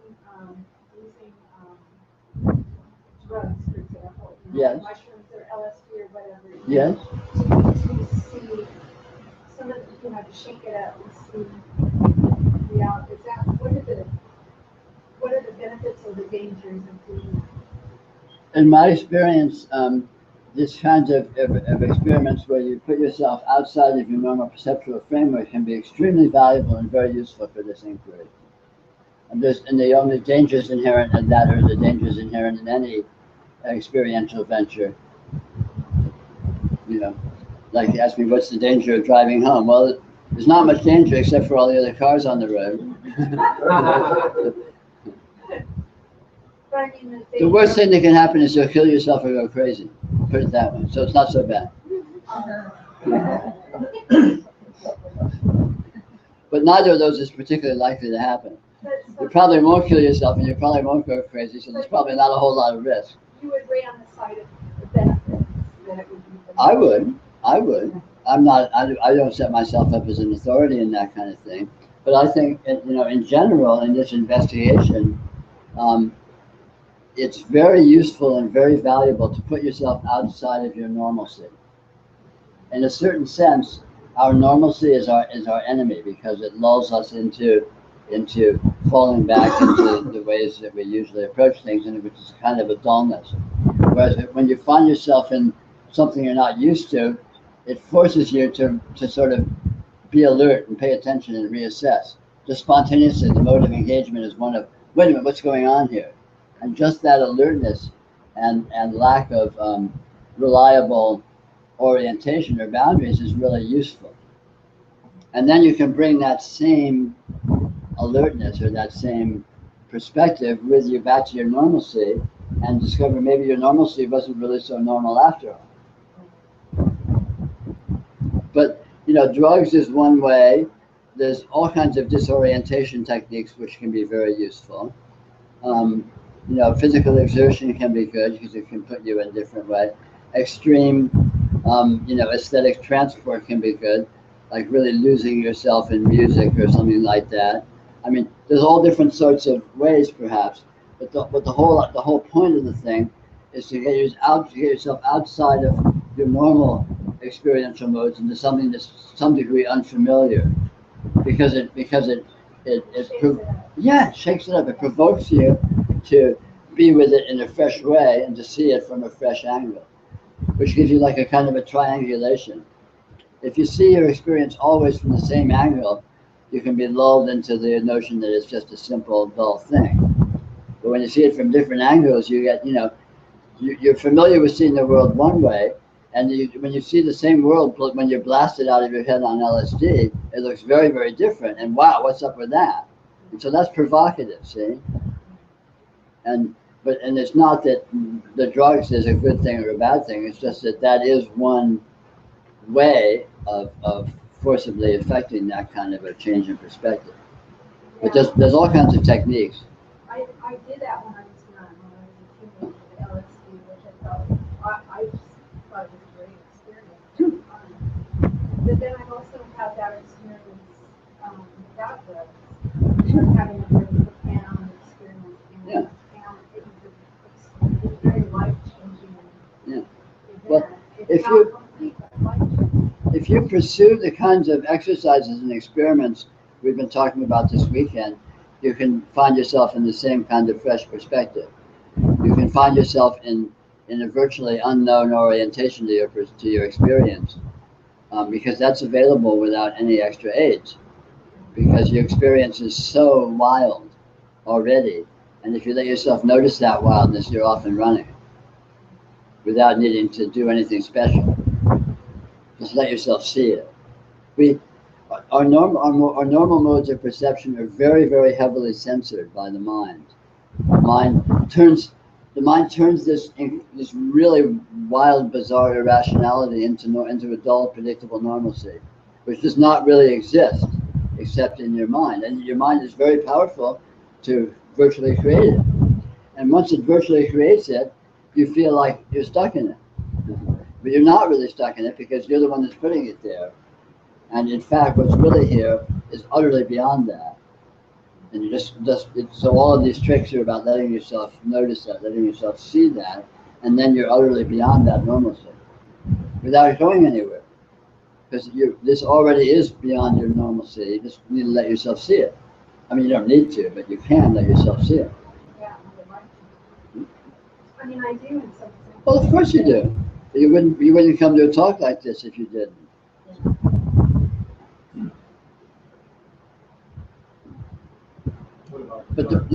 But you have enormous power potentially to be with your experience in very fresh ways if you take the initiative. Take it really seriously that, wow, maybe my experience is really, really different than I'm letting myself experience, and maybe just by looking at it fresh, I can notice that. You just tell yourself that, and then try it and play with it, see what happens, see what you can do. You might surprise yourself. Yeah, it doesn't seem like anything makes sense. Nothing makes sense. Yeah. That's good. That's a real seeing. Yeah. When things make sense, that's a sure sign that you're lost in fantasy, lost in delusion. Reality makes absolutely no sense. It's utterly confounding and bewildering and bizarre. The weirder it seems, the more likely it is you're seeing accurately. And there seems to be like a stepping away from it and seeing a bigger picture. Yeah. Yeah, it can orient to itself in all these very, very slippery, elaborate ways. It's very strange. And none of these ways are truer or less true than any of the other ways. It's just different modes. Sometimes it feels like a witnessing of something. Yeah, it can seem like that. But none of these things are actually what they seem to be. They're just different perspectives of the same thing. Yeah, I think I get a little bit lost sometimes in trying to figure it out. Yeah. Interpret it. Sure. My mind wants to know why. My mind wants to know why do our minds, why do we feel that we can control our experiences? Yeah, the mind, that's the mind, that's what the mind does. The mind wants to know why. And it's always going to be wanting to know why. Good fucking luck. But experience is not that. Experience has no why. And you're totally immersed in experience, in fact, because that's what you are. Here's your experience. It's real. It's right here. And it has no why or no wherefore. It's just what it is. And by being with that, even if your mind is busy over here trying to figure out why, that's over here in the mind. But the light that's present in your field of vision is not in the mind.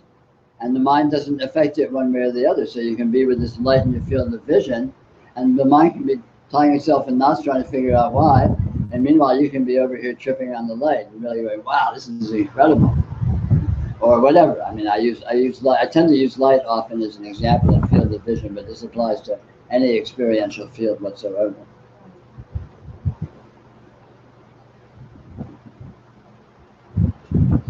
As long as we're filling in the blanks and the gaps. So, yeah. Can you recapitulate the first hour after lunch yesterday? I'm just is there anything significant that you can recapitulate? I have no recollection of what happened. Okay. I recommend you can review the video. It's all on YouTube. Yes, very good. On YouTube or your website? You can watch it, and if you actually get intoxicated enough, you can forget you're not actually here. And, oh, I'm on my computer. My experience does not have a perspective. Right. Perspective is manufactured. It's always provisional, and it's always being churned out by the mind, but it doesn't stand up to experiential observation.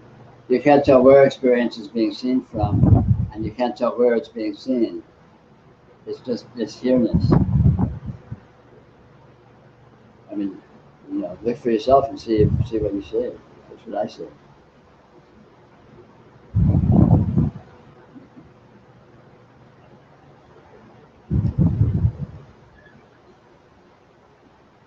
When will this be on YouTube? Right now. All right now. Oh, really? Oh, it is. The morning and afternoon session and this morning session are already on YouTube. And this session that's happening right now is going on YouTube as we speak. And when I sign it off in a not too long time, it will be on YouTube. So you can relive the whole weekend if you have nothing better to do over the next 2 days. Do we receive royalties? Huh? Checks in the mail. You're all going to receive 10% of any monies that are made from this video being projected. In fact, you can receive 100% of it. So it's the same figure. It's all one. 10% of zero equals 100% of zero. That's the problem with doing all this stuff for free. There's not a lot of money in it.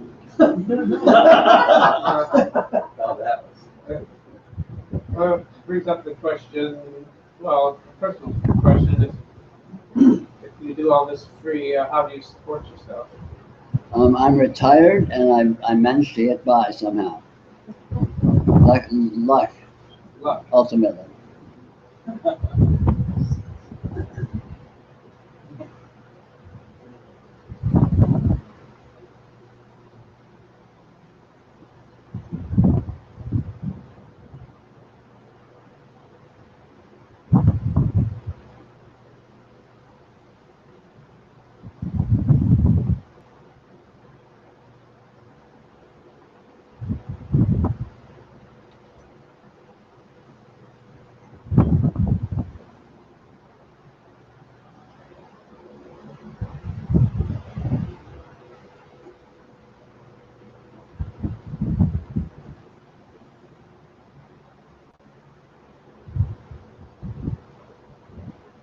So as I've been saying, I invite you to play with this stuff, poke around with it, have fun.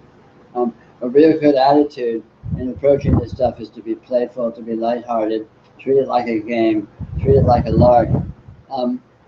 that's very consonant with the flavor that it has intrinsically. Experience is much more of a game than it is a job. Experience is having fun with itself. And so when you're having fun with it, you're sort of in tune with its native mode, and it becomes perhaps more clear what it is. Being dutiful or heavy-handed or too rigidly practice-oriented is opposite of the flavor or the nature of what it is you're exploring. So when you explore it more in tune with its own mode, you're liable to tune in on it more clearly and more effortlessly. And its basic mode is one of creativity, of playfulness, of artfulness. And so it responds very well to that flavor of engagement. So treating it like a game or a lark or an entertainment is a really good attitude in playing with all this stuff.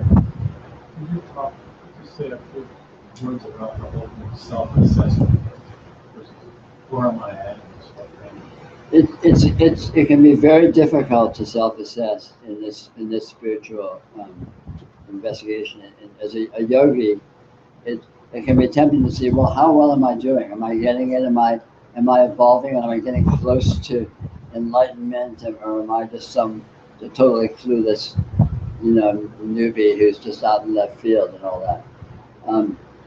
It's notoriously difficult to self-assess because the nature of the mind and the nature of the way experience orients to itself is it has a very strong tendency to normalize itself.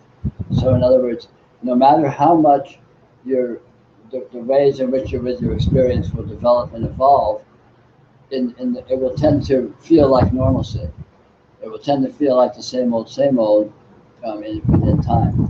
So you typically in these kinds of explorations, one might notice sort of a period of revelation where you might have a day or a period of time where you're going, wow, this is incredible, wow, amazing. And then you may notice that over a day or two or whatever, it may seem to recede, and you start to feel like normal, like here I am in my life again. You may think, oh God, I lost it, where did it go?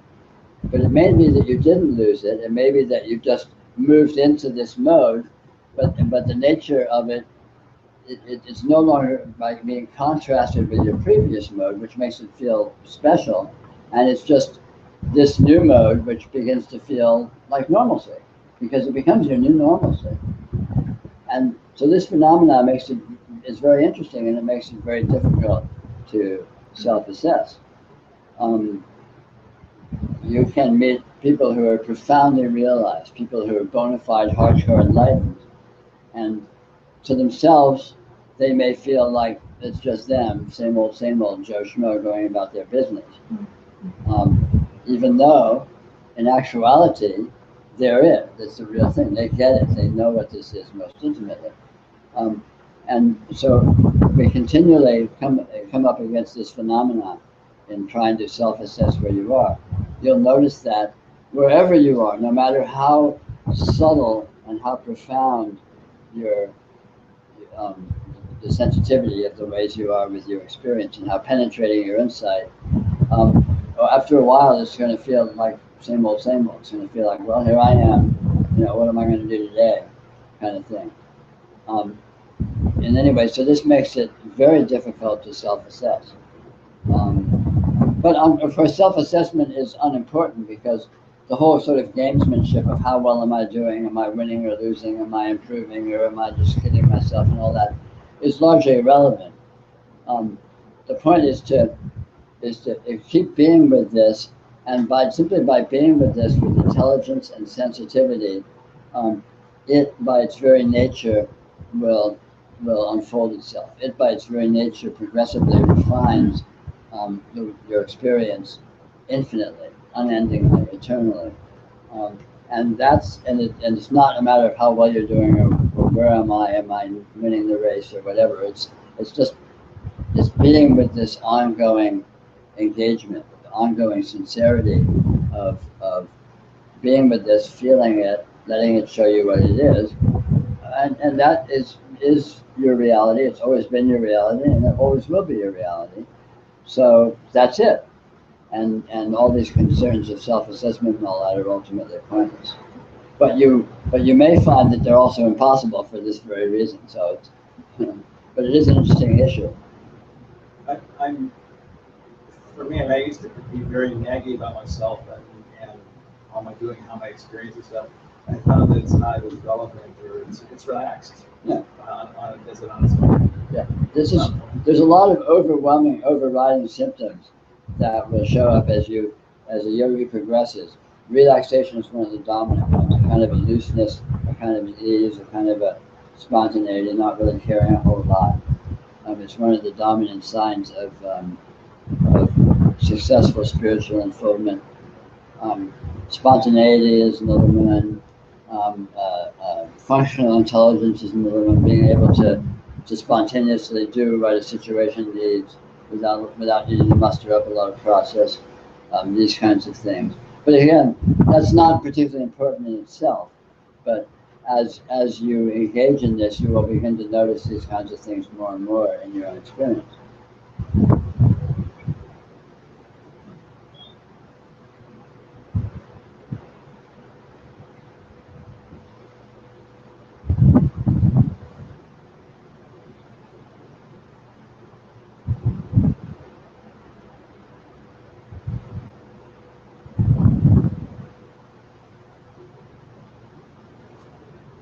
And naively, in spirituality, it's logical to assume that there's a goal, there's a target, there's the great pot of gold at the end of the rainbow is out there, and that's where I'm going, and there it is, and I'm just on my way.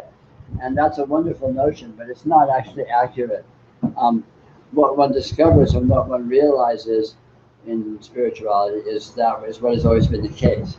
One discovers what one has always been.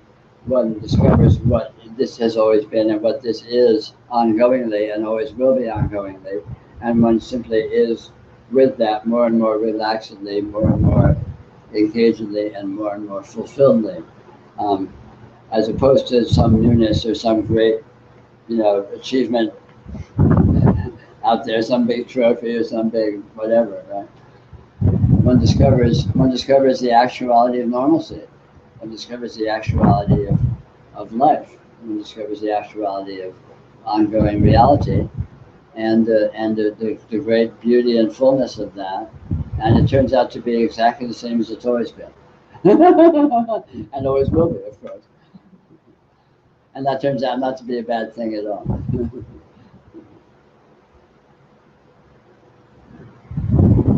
It's very paradoxical. People I know who have realized, they'll look at it and they'll say,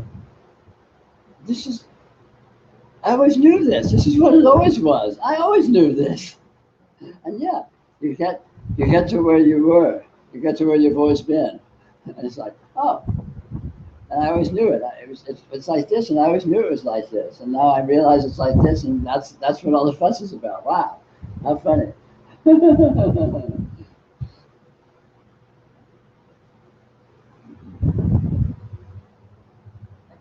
That the ideas of what thinking start to lead for.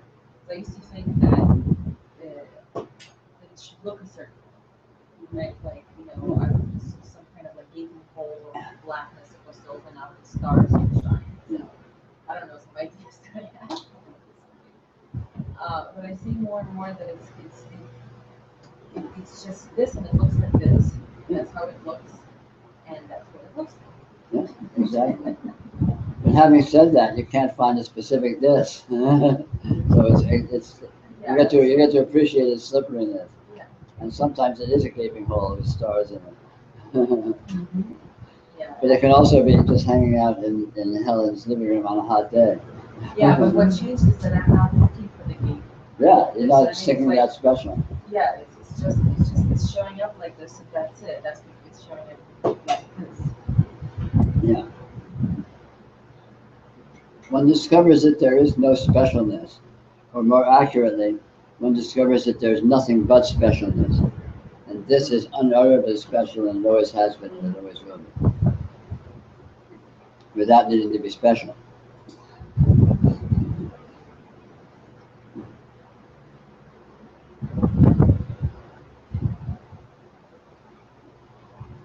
You said on a number of occasions, one's free to play with different tools and aids. Absolutely. Yeah, which I do on occasions, whatever the individual feel moved to augment or try. Absolutely. Absolutely. And in terms of these kinds of explorations, I think it's probably most effective to think in terms of pushing your own envelope. Think in terms of trying something you've never tried before, or that is unusual for you. So it'll force you to be in a fresh perspective, because that can be most provocative. And provocation is good, because it forces you to, to be with things freshly. If you do something that you're used to doing, you're familiar with it, and that very familiarity can show up as a kind of numbness. What people sometimes use the term to trick the mind, so it doesn't say I know this. Yeah, true. Yeah, so in general, these kinds of aids, some of the most powerful and effective ones can be just pulling the rug out from under yourself. Like try skydiving, or whatever. Do something that you would never do. Do something that's the opposite of your, like if you're a shy private person, go out onto a street corner and start dancing and singing and acting at Shakespeare or something. Or if you're an extrovert person, try sitting quietly in a Zen meditation for a week or something. So do the opposite. Try doing the opposite of what your normal natural inclination is to do, to force yourself to be in fresh territory. And it can be provocative, and you can learn something there. Get a fresh perspective. Great. It doesn't even have to be a formal quote spiritual tool. It can be anything out of the ordinary. Experience is potentially spiritual to us. Any experience. And our enemy in experience is dullness. Thinking, oh, this is the same old. And so anything that's fresh or startling or you're uncertain about that's a big plus. So something that makes you a little uncomfortable, that's a good sign. That's a really good sign of an effective spiritual practice. To do something that feels a little risky, that's a really good sign. That's a real good indicator. If it feels really comfortable and safe, it's probably a waste of time. Because you're not liable to push your own buttons. Sounds like George and Seinfeld. Oh yeah, man, I'm not a Seinfeld guy, so I'm not familiar, but it may well be. Yeah, he says, nothing I'm doing is working. I think I'll do the opposite. Yeah. No, exactly. Do the opposite of whatever you would do. That can be a really good experiment.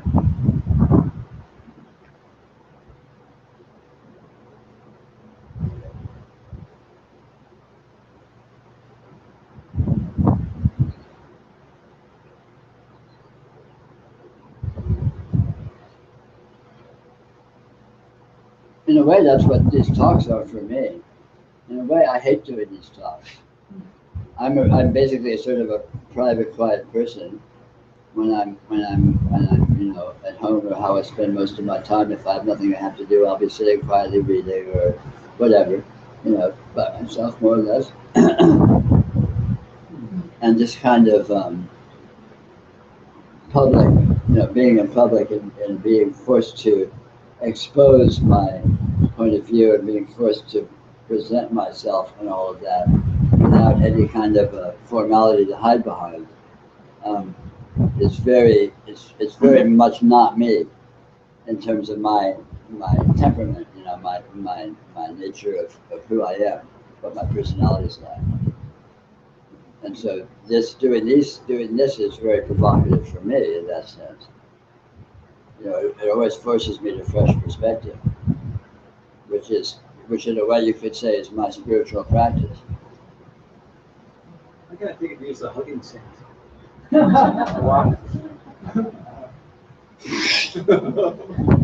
What are you missing the mark? I thought you knew me. I'm all heart, right?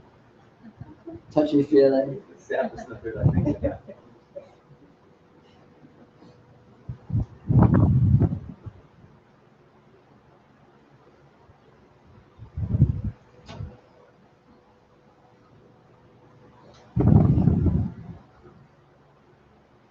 I'm guessing you always get a fresh perspective every time you do these presentations.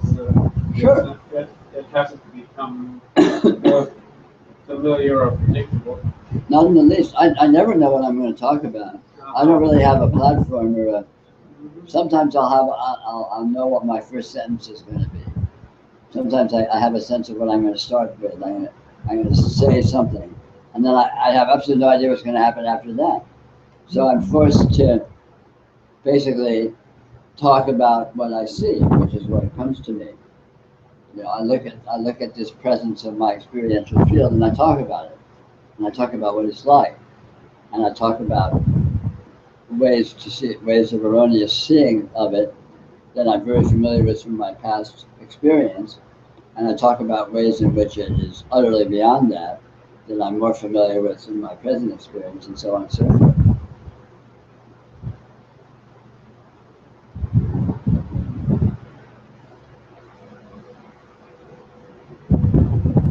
I never have any idea what I'm going to say. I mean, I know what I'm going to talk about, because there's only one thing to talk about. Makes it kind of easy, in a way. Question, I know that for you, when things sort of became clear for you, that there's actually a not trigger, but actually a switch. And do you think it's that way for everybody, where No, at some point? It's definitely not. Everybody is unique. It's a big mistake to read, you know, the histories and the stories of supposed enlightened people and expect it should look like that, and if it doesn't, then you're doing something wrong. It's a complete mistake. Everyone's absolutely unique. Everyone has their own process. Everyone has their own, you know, sort of tells. Everyone has their own everything, and you don't know what it's going to be until it is. So just be sincerely yourself and trust that that's it. Whatever it is, that's it for you. And that doesn't invalidate anything, even if it's completely, utterly different from anything that ever happened to anyone else.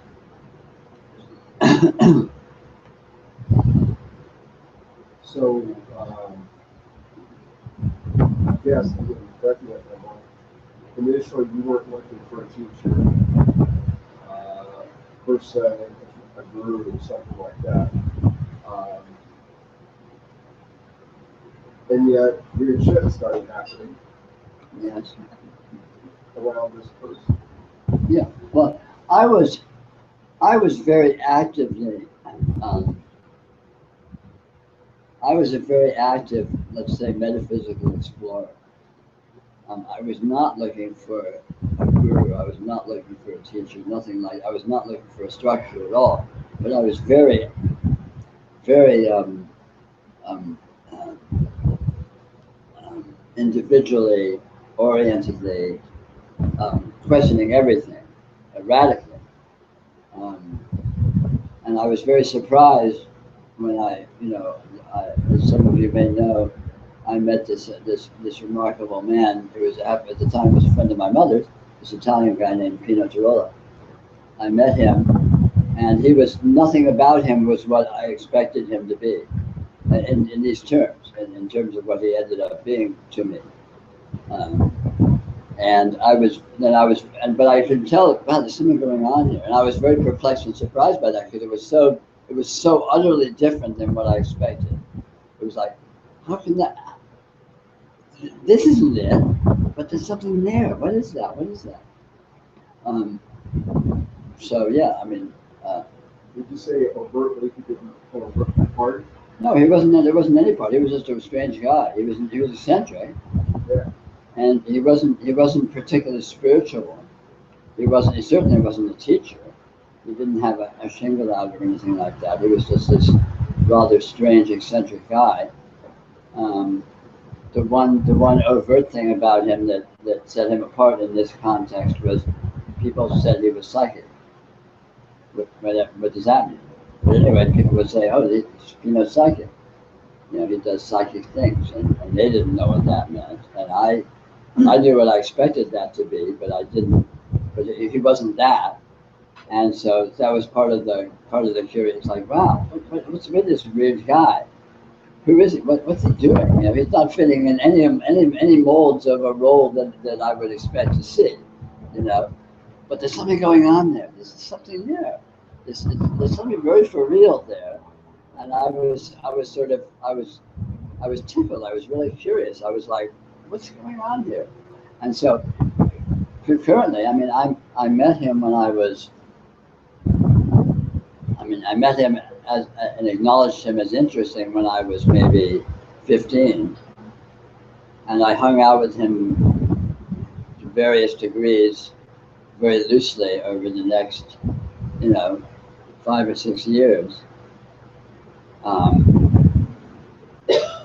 And he was always a conundrum to me. It was like, what's up with this guy? He's so weird. He didn't conform with anything that I expected him to be, but there was something there. And I couldn't find anything where there was something there anywhere else, where I would expect to find it. And I didn't, and I constitutionally had a very healthy cynicism and disrespect for people who were setting themselves up as this or that or claiming to be this or that, because most of the time I just had a hit on it that this I call bullshit somewhere. But Pino wasn't setting himself up as anything. He was just a guy doing what he did, which happened to be rather unusual. But at any rate, so the whole thing was very strange. And then one day I was hanging out with him, and the universe disappeared. And that was very strange too. Yeah, and I never had an explanation. There was never any process or relationship or anything anywhere along the line. It was just, I was hanging out with this weird guy, and he was a riddle to me. I liked him, and he liked me, which was very peculiar because I was an annoying, and I imagine, I'm thinking back now, I was an annoying teenager, and he was a mature guy in his 50s or something. But he liked me. He would let me come around and hang out, basically. And most of the time, what we would spend our time doing is drinking vermouth, and he would tell stories of his adventures in South America. That was most of our actual contact together. No spiritual discussion, no teaching, no nothing. Just hanging out with this weird eccentric guy who had had all these amazing experiences, and me being a callow but arrogant, curious kid hanging out with him. And that's what the spiritual path can look like. Go figure. You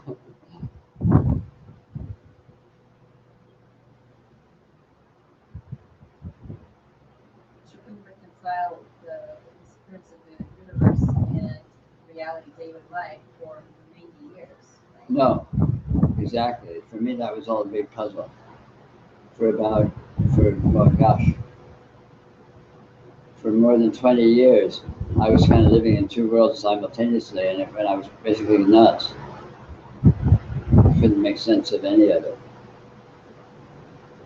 And then at one point after that, I suddenly saw that the two worlds were the same world, and that's how I've been ever since.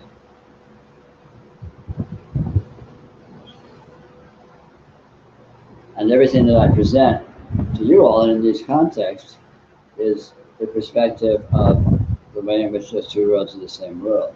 The world of absolute normalcy and the details of your life and the the dirt on the floor and the annoying traffic and the horrible politics and all this stuff and transcendental infinity are one and the same. And the way in which they're one and the same. And the strangeness of that.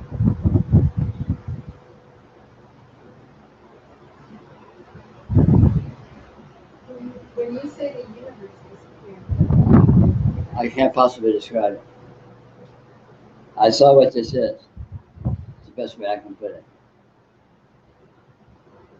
Describing it as the universe disappeared is also appropriate, though, in actual fact, because this isn't really here in the way that you think it is. You don't understand what happened to you at that moment? Yes. Yes. It happened because I was with him. But without any process, it just happened to be the case. And even as it was happening, I saw what it was. I saw that he knew what it was, and that was where he lived. And I saw that he saw that I recognized. I mean, the whole thing was just this amazing coming together. Entirely psychically, if you want, or non-verbally, what have you.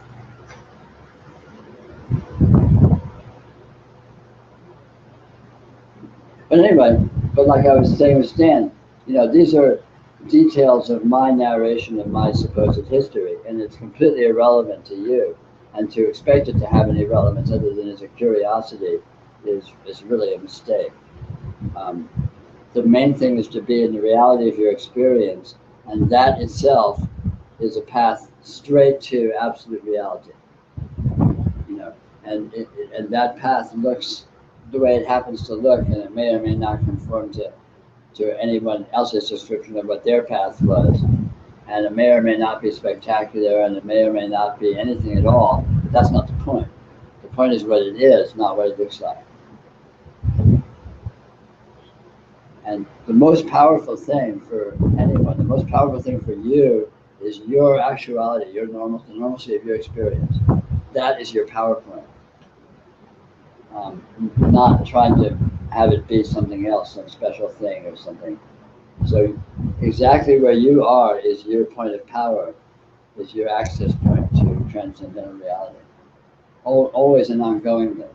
And so if you just settle into that and be honestly with that and let yourself look into that, that's all you need to do. No specialness required, no fairy dust required. All the fairy dust you need is right there. I was going to share something that is so true here. You're saying that I think my own life, and also when I heard all these teachings, I was being characterized as two separate things. Well, the problem is this contracted self sense, and you must transcend that and discover that which is beyond that contract. So I remember kind of struggling, sometimes like intensely so, to try to discover that, because here I was having this experience of feeling like an individual and a self, and sometimes, and I remember one moment it was like whatever natural instinct or something. It was just like, well, just be completely with the experience of feeling like me, feeling like a self, and that it was just that there was this recognition that the infinite, indefinable nature of what I am was completely 100% in the sense of being beings. But they weren't two worlds; they were one and the same. Yeah. And so I've been so busy trying to get away from normalcy, away from the status quo, to get to a better, more awakened place. Yeah. It actually was right in the heart of what's happening. Yeah. I love the way you describe that. You're trying to reconcile these two worlds and realize the one that's the same. There's only one world that's. Yeah, I kind of came at it the opposite direction, but you get to the same place. Right, you were thrust into. Yeah, I mean, it literally happened. It was like being hit on the head with absolute weirdness, and like, oh, thanks a lot. What do I do with that? and I was still me, and I still had to put up with the crappy details of my life and my pathetic personality and so on and so forth. But so yeah, but yeah. Instead, it could just be 20, 30 years of like grinding it out, you know, on a meditation cushion, like fighting against your reality, trying to get to a different reality. Yeah. And all of a sudden, it's like Yeah. the universe clubs you over the head and goes, "No, it's this reality." Yeah, you always find it right here, because this is it right here. This is it. Just exactly what you are, just exactly what this is the absolute transcendent, without needing to be anything special. It already is that. It can't not be that. And since it is that, it's possible and in fact fairly easy to see that that's so. And I invite you to explore that. And on that note, thank you all for coming. I've had a lovely weekend. I hope you had some fun. And take care. Thank you.